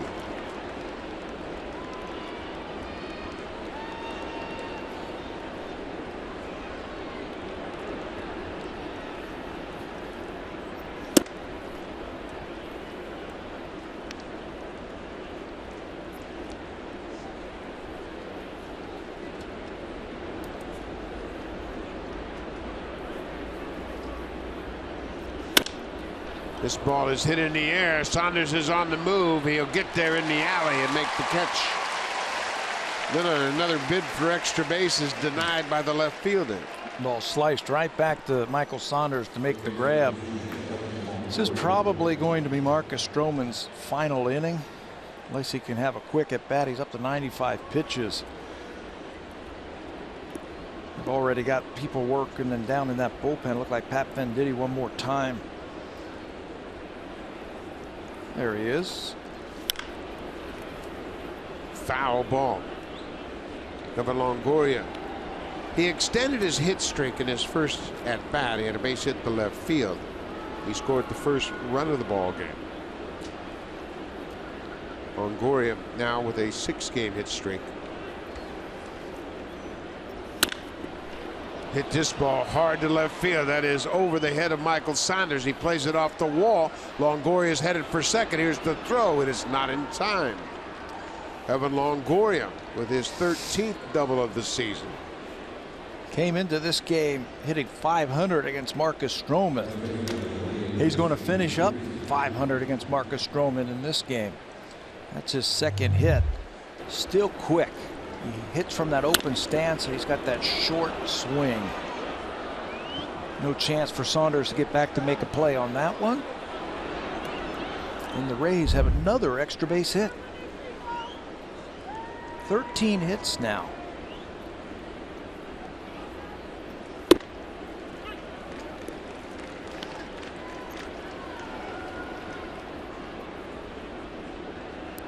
Four doubles, a triple for Tampa Bay. Pierce, Kiermaier, Dickerson, Longoria have all hit doubles, and Miller has hit a triple.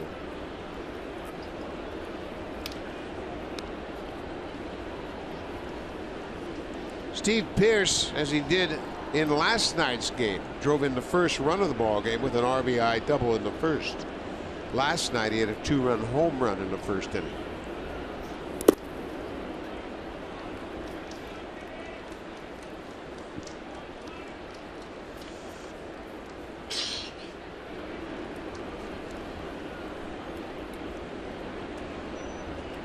.100 pitches right on the nose.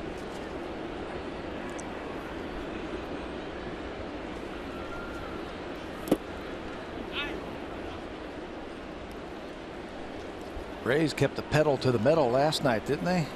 They scored in 6 of the 9 innings, and they're at it again tonight. Played 5 innings. They've scored in 4 of them. Haven't left too many guys on base. They have come up with hits when they needed it.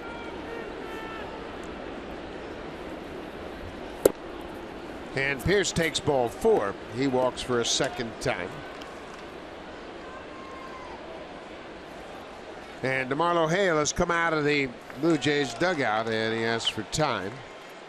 And he makes the call to the bullpen. So Pat Venditti, just recalled from AAA Buffalo, will come into this ball game and take over. Marcus Stroman had a rough start. He leaves after 5 2/3. Pat Venditti into the game.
The Mariners are putting one on the Orioles, and Seattle has really come on offensively since the start of May, and there's a ball club that is really doing a number.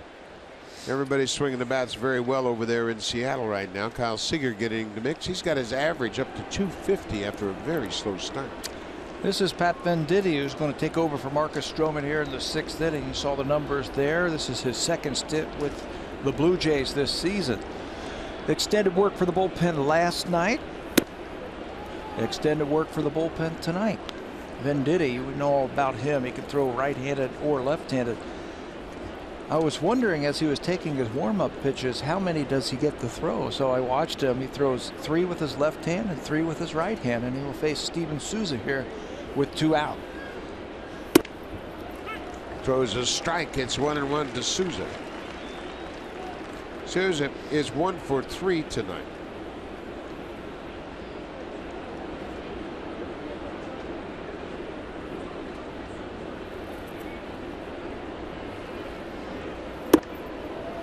Breaking ball catches the inside corner. Every starter in the Rays lineup has a base hit except for the catcher, Kurt Casale, but he's driven in a run with a ground ball. So they have spread the wealth. Souza strikes out.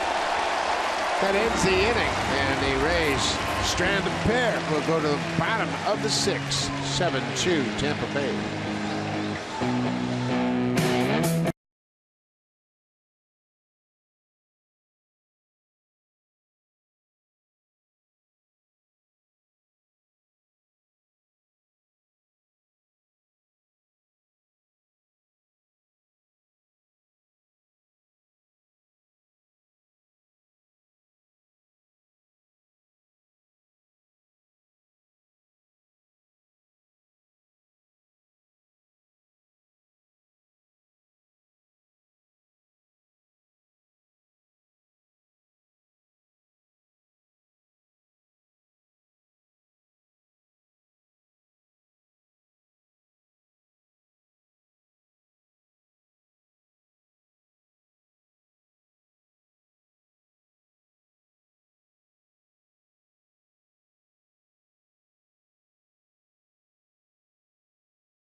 Jays on Sportsnet. Presented by the all-new Honda Civic, now available with Turbo, the 2016 North American Car of the Year.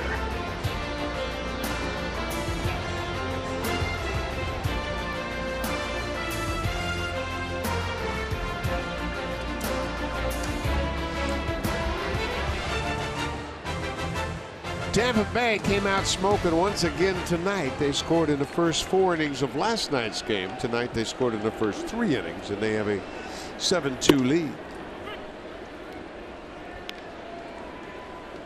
It'll be the middle 3 of the Blue Jays batting order: Encarnacion, Smoke, and Tulowitzki. There's a drive to right. It's going to be a tough play for Souza, and he can't make it. Ball is off his glove. He dove for it, but he was a long way over in right center. And Encarnacion drops one down the right field line. We have seen Steven Souza, the right fielder for the Tampa Bay Rays, really cheat to the gap in right center field, exposing that whole area down the right field line. So if you can drop a ball down there, you got a good chance of getting a base hit. Encarnacion slices one by him. It's off his glove. It doesn't go too far from Souza. What an effort by the right fielder as he knocks that ball down. It doesn't get too far away from him. This ball gets to the wall. It might be 3 for Encarnacion. It's a leadoff double for the Blue Jays. Just the 4th hit of the night for Toronto. Justin Smoke has gone 0 for 2, and he fouls that ball back. Steven Souza Jr., he has made diving catches in the past. A couple of years ago, in the last game of the season in Washington, he saved a no-hitter for Jordan Zimmerman, diving away from the field out on the warning track in left field to save the game. Almost like that play right there, but in left field, into the gap in left field to his glove side. He's a hard-nosed player. He plays hard every day.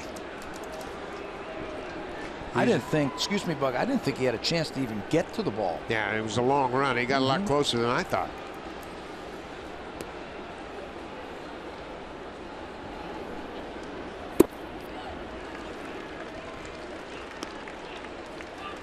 Two and one. You see Jim Hickey on the bullpen phone. Archer just over 100 pitches in this ball game. Smoke pulls it foul. Ryan Webb pitched in last night's game. He pitched the 7th inning, gave up a base hit, but no runs. Faced 4 batters.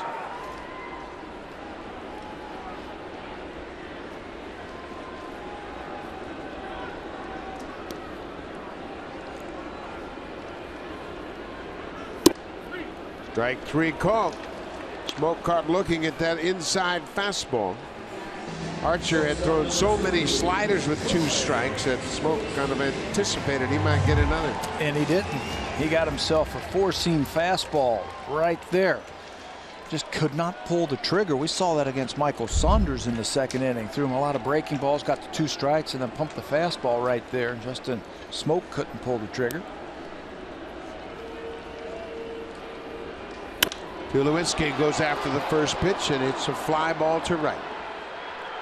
Souza is there, and Encarnacion stays put at second. There are 2 down.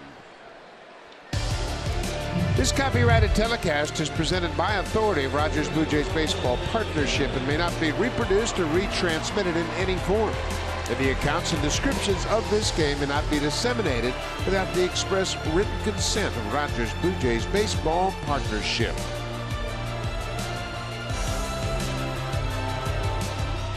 The Blue Jays have lost 3 in a row. They've had a 4-game losing streak early in the season, trying to avoid their second 4-game losing streak here tonight. Kevin Pillar 0 for 2. Hits that one off the end of the bat. Miller is short. In time, Archer has a quick inning. Leadoff double and nothing more. We'll go to the 7th. Tampa Bay up 7-2.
2 runs on 4 hits. Looks like he might be done. Archer has gone over 100 pitches through 6 innings, and he's got a 5-run lead. And the Rays have been very conservative with their starters recently. They have really limited their innings. Archer went 5 innings last time out. And right around 100 pitches, and then they're done. His undoing was that 32-pitch first inning, but he had a nice little comeback. Right around 100 pitches, so he is probably done for the night. Gave up both runs and 2 of his 4 hits allowed in the first inning. Jose Bautista hit a 2-run home run to dead center off of him. So the Blue Jays had a lead for a short while, a 2-1 lead, and then Tampa Bay scored 3 in the top of the second. Corey Dickerson facing Pat Venditti. He pops it up into left field. Michael Saunders coming in, still coming in, and makes the catch. Marcus Stroman had gotten off to such a great start. This comes as kind of a surprise. He went 5 2/3. He allows a career high 13 hits, 7 earned runs, walked 2 and struck out 2. And Tampa Bay, they just are a hot hitting club right now. 2 nights in a row that they found every hole and hit every pitch that the Blue Jays starters had thrown up there. Everything that they were hitting tonight was finding holes. One of the guys was this guy right here, Logan Morrison. It looked like a ground ball up the middle. They were in the shift. He found a hole. They bounced the ball over the first baseman. There was a 45 hopper through the right side. I mean, every little thing that they have hit, they have found a hole. But that happens. That's baseball. Sometimes they go right at the fielder. Sometimes they don't. Logan Morrison came to this ball game batting .129. He has a couple of hits and raised his average 19 points. He's picked up a couple of RBIs tonight too. Eddie Romero, the big lefty, loosening up, and it looks like Chris Archer's night might be over.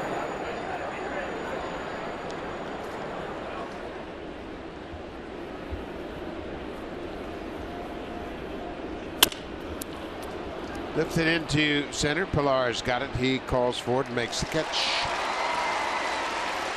Venditti has retired 3 batters since coming into the ball game to close out the 6th.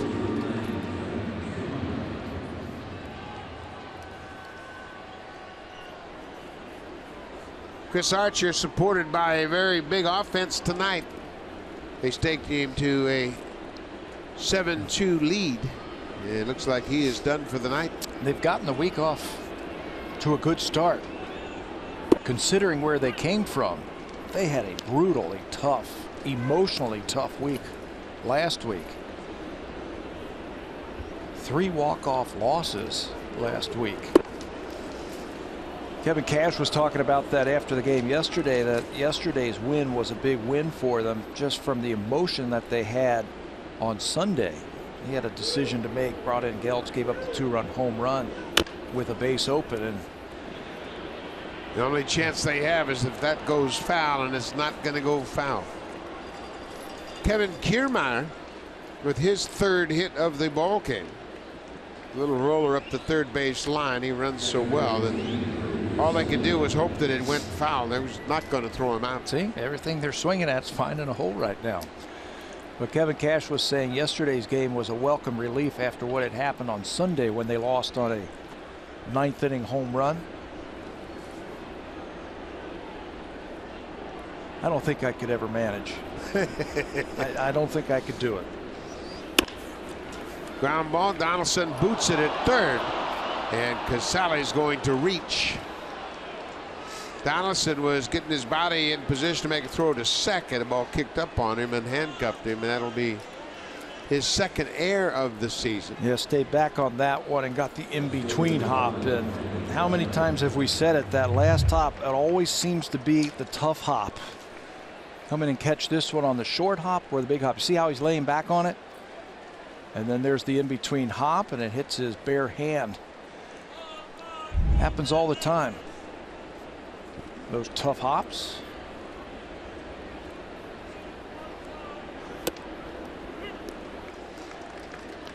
This is Brandon Guyer, the leadoff man. He's 1 for 4.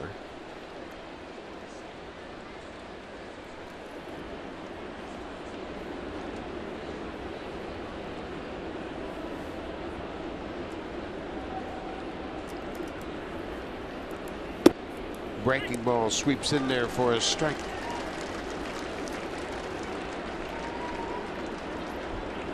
You're right about everything going the Rays' way. That swinging bunt came with 2 outs. Extended the inning. Casale hits a ground ball to third, and Donaldson couldn't make the play on it. He swung the bat and hit a major league pitcher right down the line, right off the end of the bat. Do you think you could stand at home and roll the ball down there and place it any better than that? No, that was perfect. Yeah. And it wasn't going to go fair. In fact, it stopped dead in fair territory. It wasn't going to hit the bag. It wasn't going to go foul. Nothing. And you know what? What do? Just keep playing. You get a new ball and you go after the next guy. There's Casale's game glove being restrung, relacing the webbing of that thing.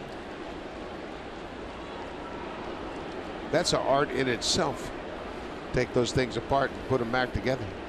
I tell you, if you're a baseball player, you better learn how to lace a glove, tear it apart, and learn how to put it back together. It's the tools of your trade. You can see he's trying to make sure it's not too tight. He has that flexibility and no webbing. Don't know if they still do it, but Mizuno used to run around with a big Winnebago. Remember that in spring training? And they would show you how they would relace your gloves. You would bring your old gloves. They would work on it all day, and they'd turn out to be new. That was some kind of fun to watch that. Full count, 2 outs. The runners will be off on the pitch. There they go. Dyer hits it to third. Donaldson bobbles it again. A runner's going to come in to score.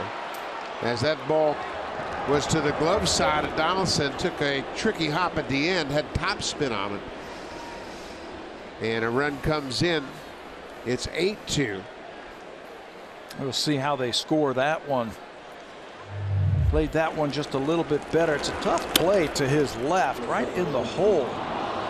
Goes off his glove, and Kiermaier's got enough speed to score the 8th run. This second bounce, you can see how it kicked up and hit Donaldson on the thumb. I would think he'd be charged with an error on that as well. His second error of the inning, 3rd of the season.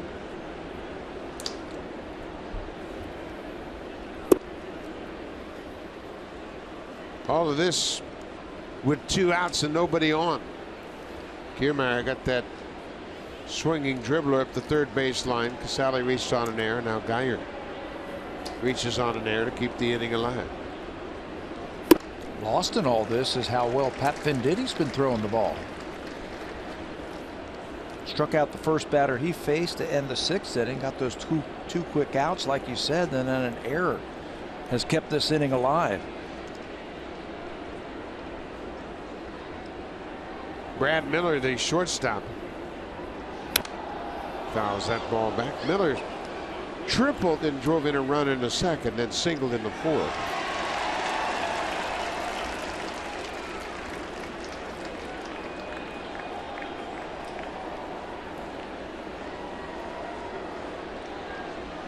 Chris Archer, he might be coming out.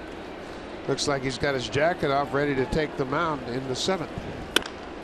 There's a liner down the right side. This is going to drop for a fair ball. It's going to score 1 as Casale comes in to score. Here comes Geyer right behind him. And Brad Miller's had a 3 RBI game, his 3rd hit. He's got a single, a double, and a triple amongst his 3 hits tonight. And the Rays do it again. They put up a 3 spot here. They're into double digits in runs once again to go along with 15 hits. This ball just hung in the middle of the plate long enough for Miller to get enough wood, pull those hands in, and make solid contact down the right field line. No chance for the Jays to get either one of the runners. 2 outs for Evan Longoria. He cuts on the first pitch.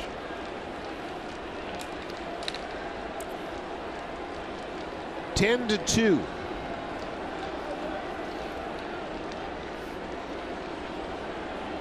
Jim Hickey continues to talk to his young starters. Matt Moore, a very interested observer, sitting there listening to Hickey talked to Archer.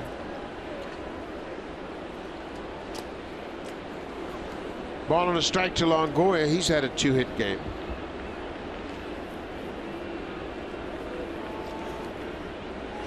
You always got to be coaching, right? I don't care if it's the major leagues. There's always time to learn here.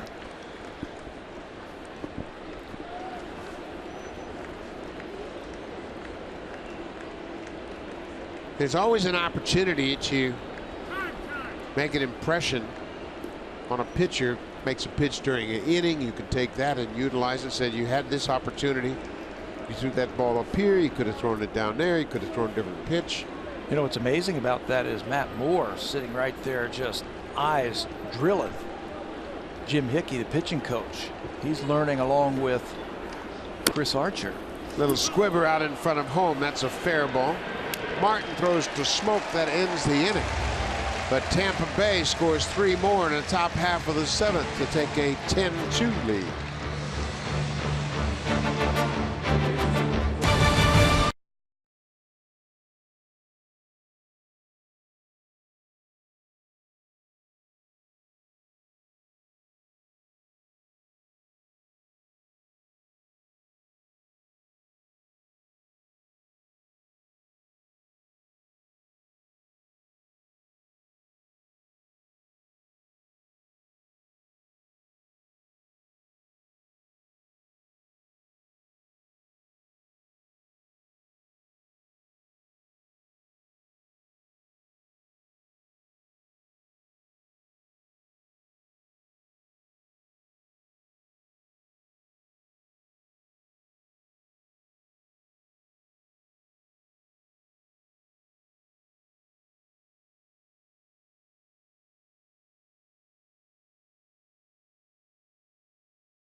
We are headed to the bottom of the 7th, and it's a new pitcher for the Rays, the big lefty, Eddie Romero. We saw Eddie Romero in last night's game. Lefties 087, righties 120. He's had a great year so far in the 14 games. He's retired 15 of the last 16 batters he's faced. The guy to get him, Darwin Barney. Russell Martin goes after the first pitch and grounds out. Chris Archer, he's in line for the win. He goes 6 innings, gives up 2 runs on 4 hits. Both of those runs were earned. He walked 4, including 2 in the first inning, but the Blue Jays couldn't really capitalize as he sorted things out and ended up striking out 7. That's 3 times now this season that Chris Archer has walked 4 batters in a start. He had a nice rebound after that first inning. It was a 32-pitch first inning for Archer. He came back and gave him 6 very good innings, 6 solid innings. Second baseman Ryan Goins has popped out and grounded out. Eddie Romero will come right at you. He's got a good arm. He was in their minor league system a long time before he got a chance at the big league level. He wants to stay here. He's got a good arm. 96 with the heater upstairs, and Jim Hickey enjoying a comfortable lead here, and they haven't had many opportunities to sit back and enjoy 10 runs. Goins swings at that breaking ball. He strikes out.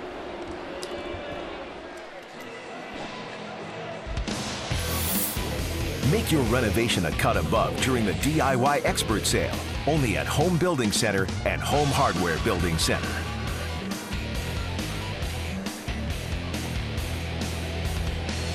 The roof is closed at Rogers Center. The Rays have scored double-digit runs for just the third time this season, and it's the second straight game here at Rogers Center. They put up double-digit runs. The other double-digit run game was in Boston against the Red Sox on the 21st of April. They scored 12 runs on 15 hits. You mentioned that the roof was closed. This morning it was open. Yep. Had it open today, and the field looked magnificent with the sun shining on it. Yeah, it was pretty, and hopefully by the time the Blue Jays come back to town after this next road trip, there'll be some open-air baseball. I think so. I think after this next road trip, we got Boston and New York coming into town. It should be right around Memorial Day, and then the 1st of June. Eddie Romero, 3 up, 3 down with a couple of strikeouts, dispatches the Blue Jays in quick order. We'll go to the 8th. Tampa Bay in a rout.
Sunglasses, backpack, and more.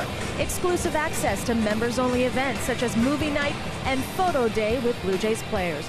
Purchase your membership kit at any J-Shop location or by visiting jshop.ca. Buck. Thank you very much, Hazel May. We are headed to the 8th inning. Steve Pearce, the cleanup batter. Pearce has been on base 3 times tonight. He had an RBI double in the first and walked twice. He's also struck out. Tampa has had somebody on every inning. They don't look like the team that came in here tied for the fewest amount of runs with Minnesota.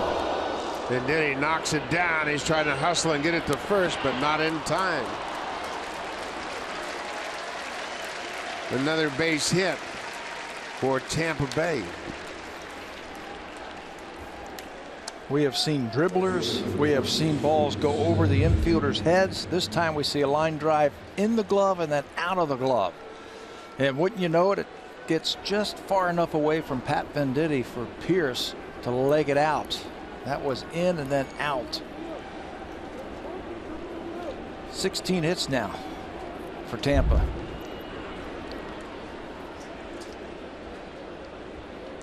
.33 hits in the 2 games so far. It's a high fly ball to left. Saunders coming in. Souza flies out the left. That'll bring Corey Dickerson to the plate. Dickerson is 2 for 4 tonight.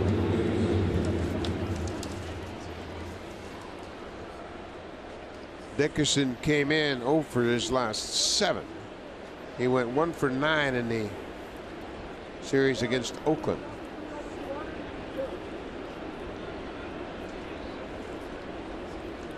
Six Ray hitters tonight have multi-hit games. I mean, they have spread the wealth around tonight. Venditti has the advantage in this matchup. Dickerson is 1 for 22 against lefty pitching.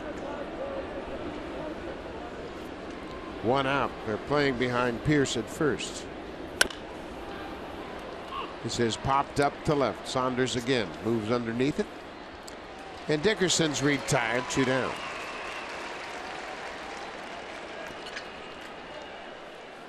Ryan Webb up for a second time. Eddie Romero retired the 3 men he faced in the 7th.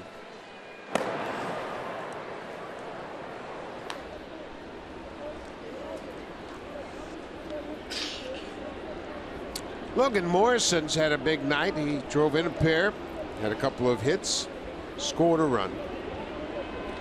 His first 2 RBIs of the season.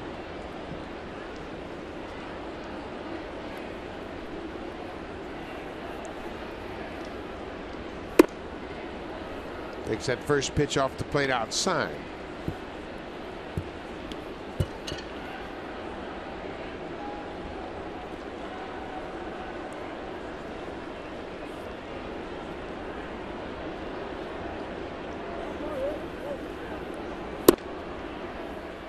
Inside, 2 balls and no strikes.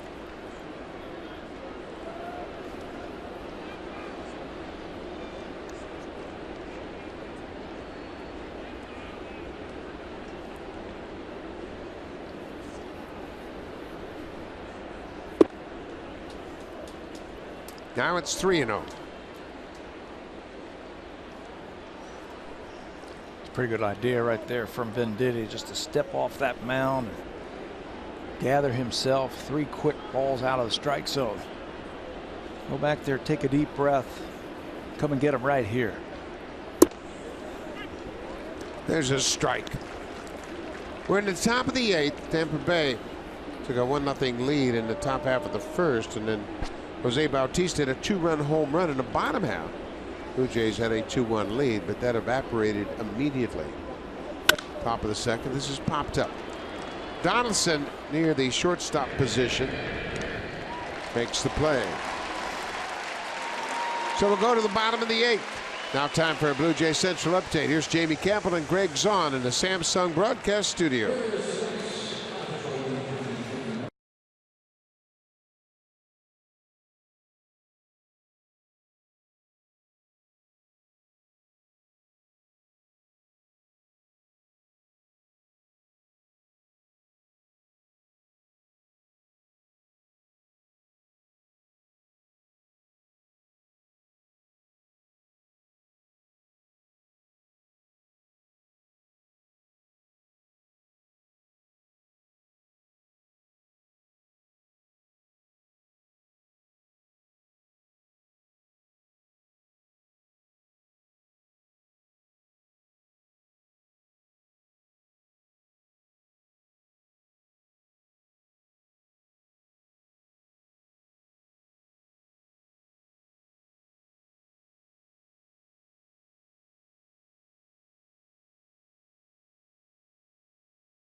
Ryan Webb, the new pitcher for Tampa Bay. Webb, like Eddie Romero, pitched in the game last night. This will be his 13th appearance of the season.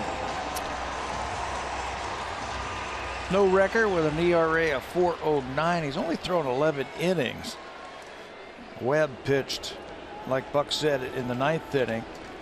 Gave up a hit, the fielder's choice, a fly ball, and a line drive. So he will get a chance to pitch. He's got a good sinker, good slider. He throws lots of strikes, but at times he'll fall behind hitters. He's got a good arm.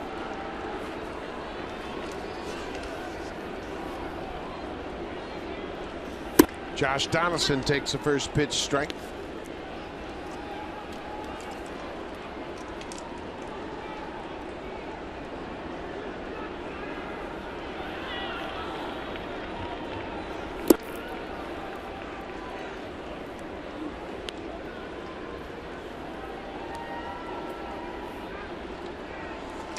Webb faced 4 batters in the 7th inning last night, gave up a single and nothing more.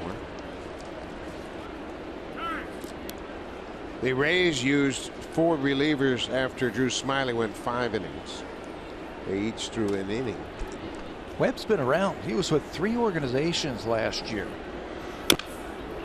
And that's his bread and butter right there, that little sinking fastball.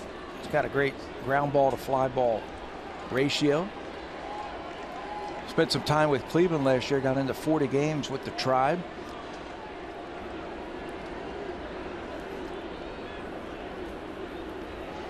He's played in the big leagues with San Diego, Miami, Baltimore, Cleveland, and now Tampa Bay.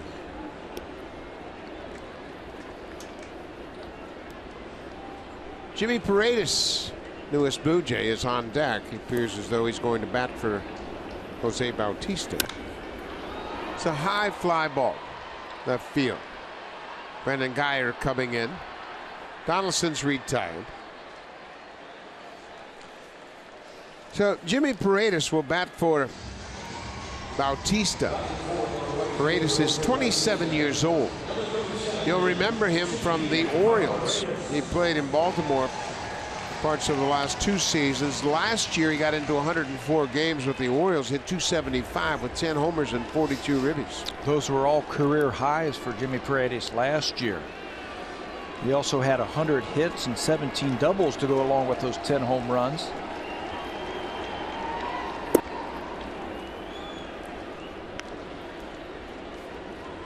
Takes a breaking ball for the first pitch. He has bounced around. He was signed originally by the New York Yankees as a non-drafted free agent in July of 2006. Hits one right back to the pitcher and knocks him off the mound. And Paredes has a base hit. Boy, I'm not sure where that ball hit Ryan Webb. You can see Paredes is concerned about where that ball hit him. And he pointed to his jaw. Tell you, you let go of that baseball and it could come back at you very quickly. And Paredes is concerned. You can see it. He's very concerned. They're looking at the face of Ryan Webb. He says he's all right. He's checked by the training staff. Another look. This is scary. Slider down and away. Came right back at him. And maybe it was deflected off of his glove initially. Let's hope it was. One more time right at his face. Wow. I don't know how they do it. Pitchers are so close to the action. They let that ball go and it comes back harder than they threw it. Paredes is concerned and he's glad that Webb can continue in this game. We had that super slow-mo shot right there. It looked like it might have glanced off of his glove initially and then ricochet off of his face, like Bautista saying. But you're right, that ball can come back there quick. Scary. He comes right back and throws a strike.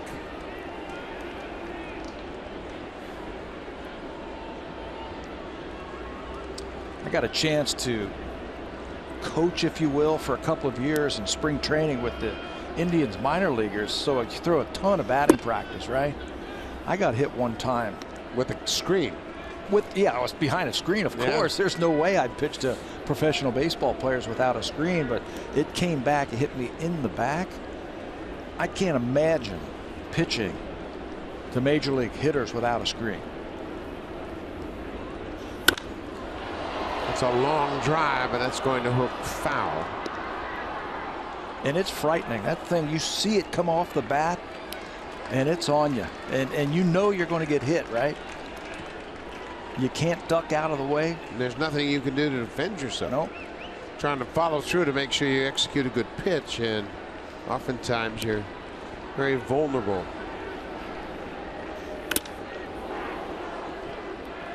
Foul ball, 1-2.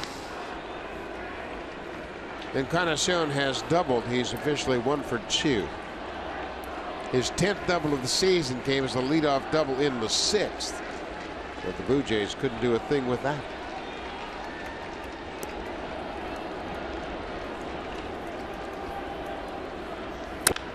Ground ball. Longoria comes after it, goes to second for 1. Return throw by Pierce, dug out by Logan Morrison. Nice double play. Second double play turned by Tampa Bay. We'll go to the 9th.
Civic, the 2016 North American Car of the Year. This is a good sight to see if you're a Blue Jays fan. Chris Archer on the mound, and Jose Bautista is going to turn around this fastball in the first inning, send it out of here.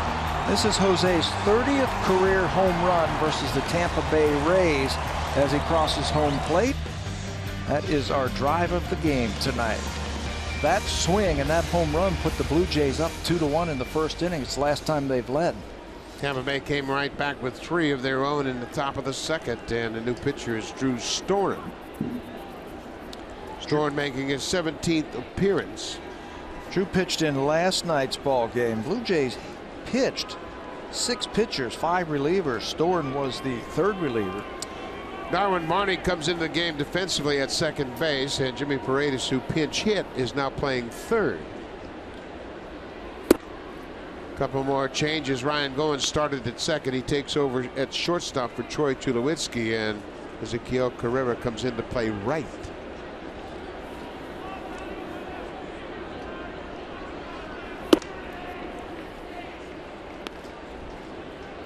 Drew Storen struck out the side in his inning of work in last night's game.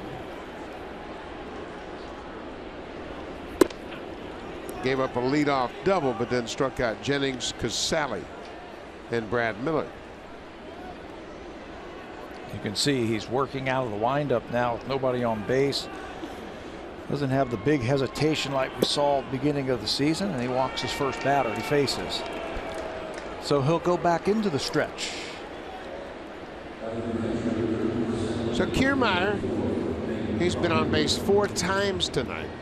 He has 3 hits, including a double. He's scored a pair of runs, drove in a run, and now he has walked.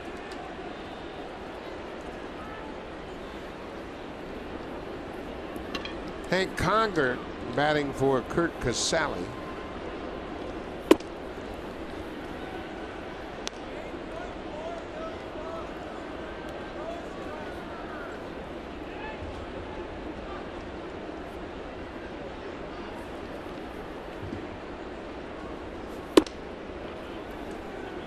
Off the plate.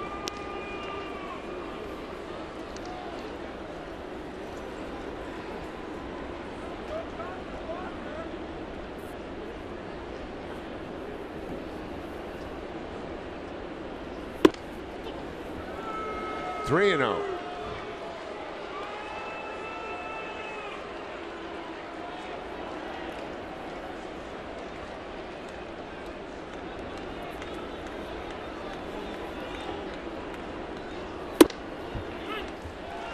There's a strike.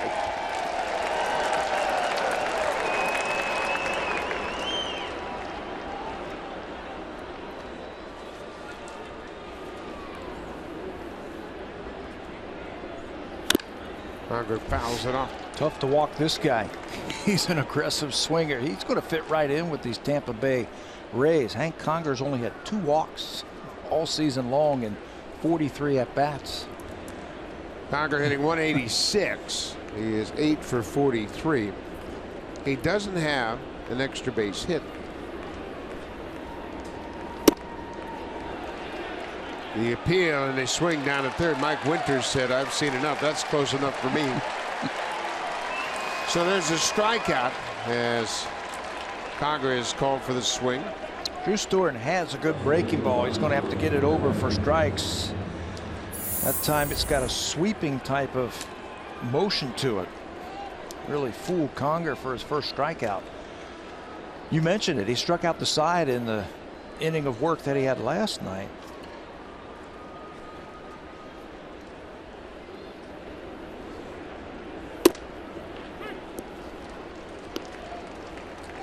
Brandon Gyers scored a pair of runs. Drove in a run with a base hit in the second. Reached on an error in the 7th. He's also added his first stolen base of the season. That came in the 2nd inning. Pops this one up. Russell Martin takes the mask off and makes the catch.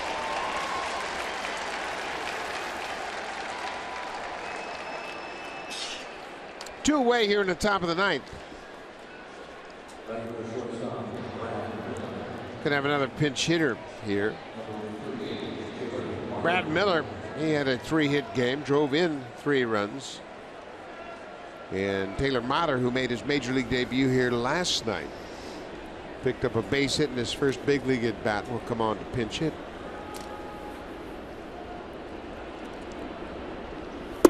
So I had to just find out, right?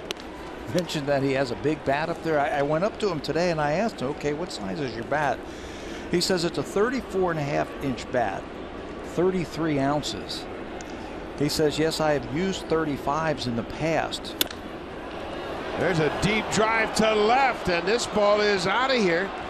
Taylor Motter has just hit his first big league home run. So no matter what the size of the bat, he can swing it a little bit. He had 43 extra base hits, 43 doubles last year, excuse me. He led the International League with 43 doubles and 58 extra base hits. He's going to get his first extra base hit as a big leaguer. Hanging breaking ball, gets his first big league home run. So he gets his first base hit, and now he's got his first home run. 12-2. And a lot of high fives as he gets back into that dugout. One more time, breaking ball from Drew Storen. Stays on the inner half of the plate. 14 home runs last year in AAA. This is his first one here in the big leagues.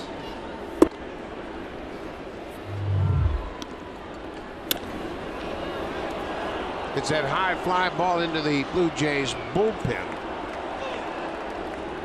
A 2-run home run here in the 9th. That's the first home run the Rays have hit tonight.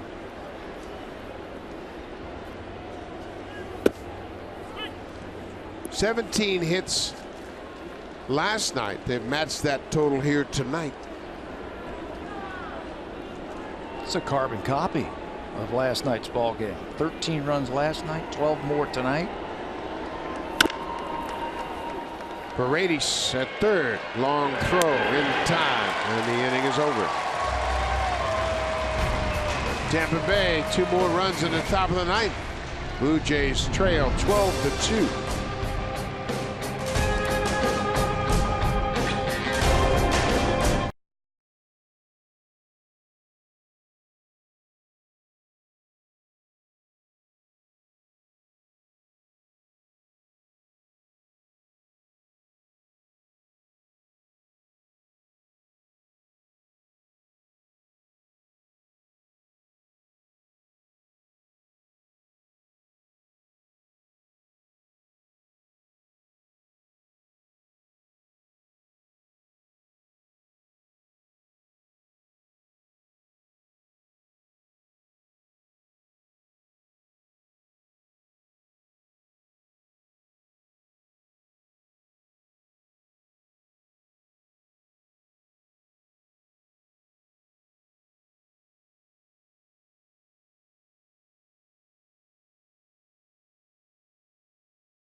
Friday, Leafs prospect Mitch Marner and the London Knights face the hometown favorites in Red Deer.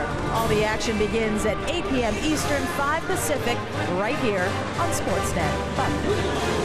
Thank you very much, Hazel May. We have reached the bottom of the ninth, and the Blue Jay fans enjoying the ball game. Not really thrilled with the score.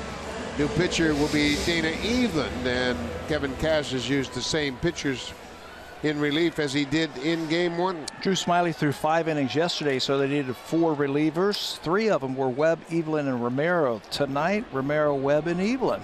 Back at you. Dana Evelyn pitched in that game and gave up a double, a single, double play, and then a ground out for his 1 inning. Hot shot off the bat of Smoke. 1 down, and now for a preview of what's coming up on Sportsnet Central. Here's Ken Reed and Ivanka Osmak.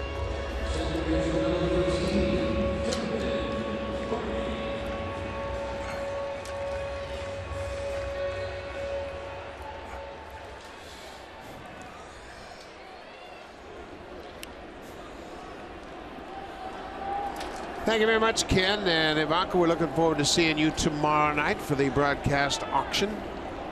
So stay tuned for Sportsnet Central right after this ball game. Darwin Barney batting for the first time. He came in defensively to take over at second base.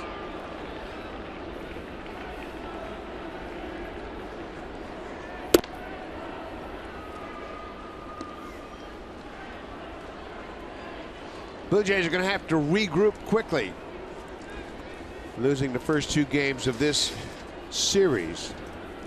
Jake Odorizzi will go to the mound. They'll be opposed by R.A. Dickey. Almost identical games.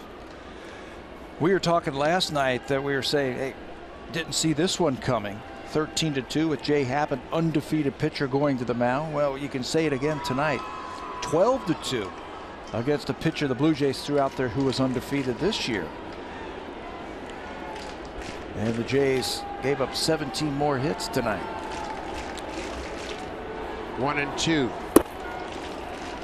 2-2. R.A. coming off a great start against the Rangers. He beat Texas 5-0. He went 8 innings, shutting out the Rangers on just 3 hits.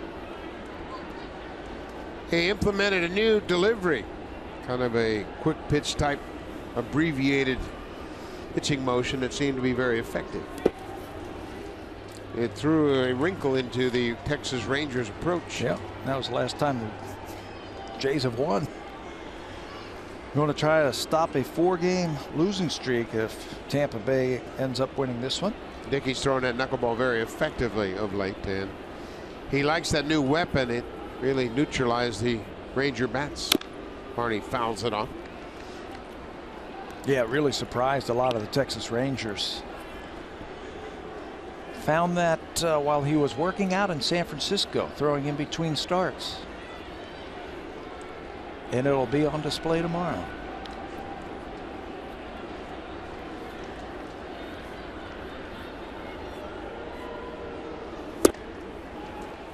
Barney strikes out. Blue Jays down to their last out. Chenko DeRizzi will go to the mound for Tampa Bay and make that start in the series finale. On Friday against the A's, he lost 6-3 to Rich Hill. Lasted just 4 innings, gave up 5 earned runs on 7 hits, including 3 home runs. So he's looking to bounce back.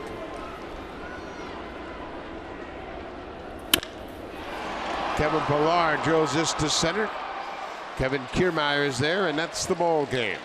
Boy, Tampa Bay breaking out the bats here. 17 hits in each of the first 2 games. They scored 13 and 12 to take the first 2 games of this series. Can't do anything wrong through the first 2 games. This is just like last night's game. They scored in 6 of the 9 innings again tonight and beat the Blue Jays 12-2. Time to regroup for tomorrow night's ball game. Blue Jays need a stopper, and they'll turn to R.A. Dickey, coming off a great start. Kevin Cash and the Rays have taken the first 2, and the bats have been prominent. Here's Sportsnet Central. Ken and Ivanka, take it away.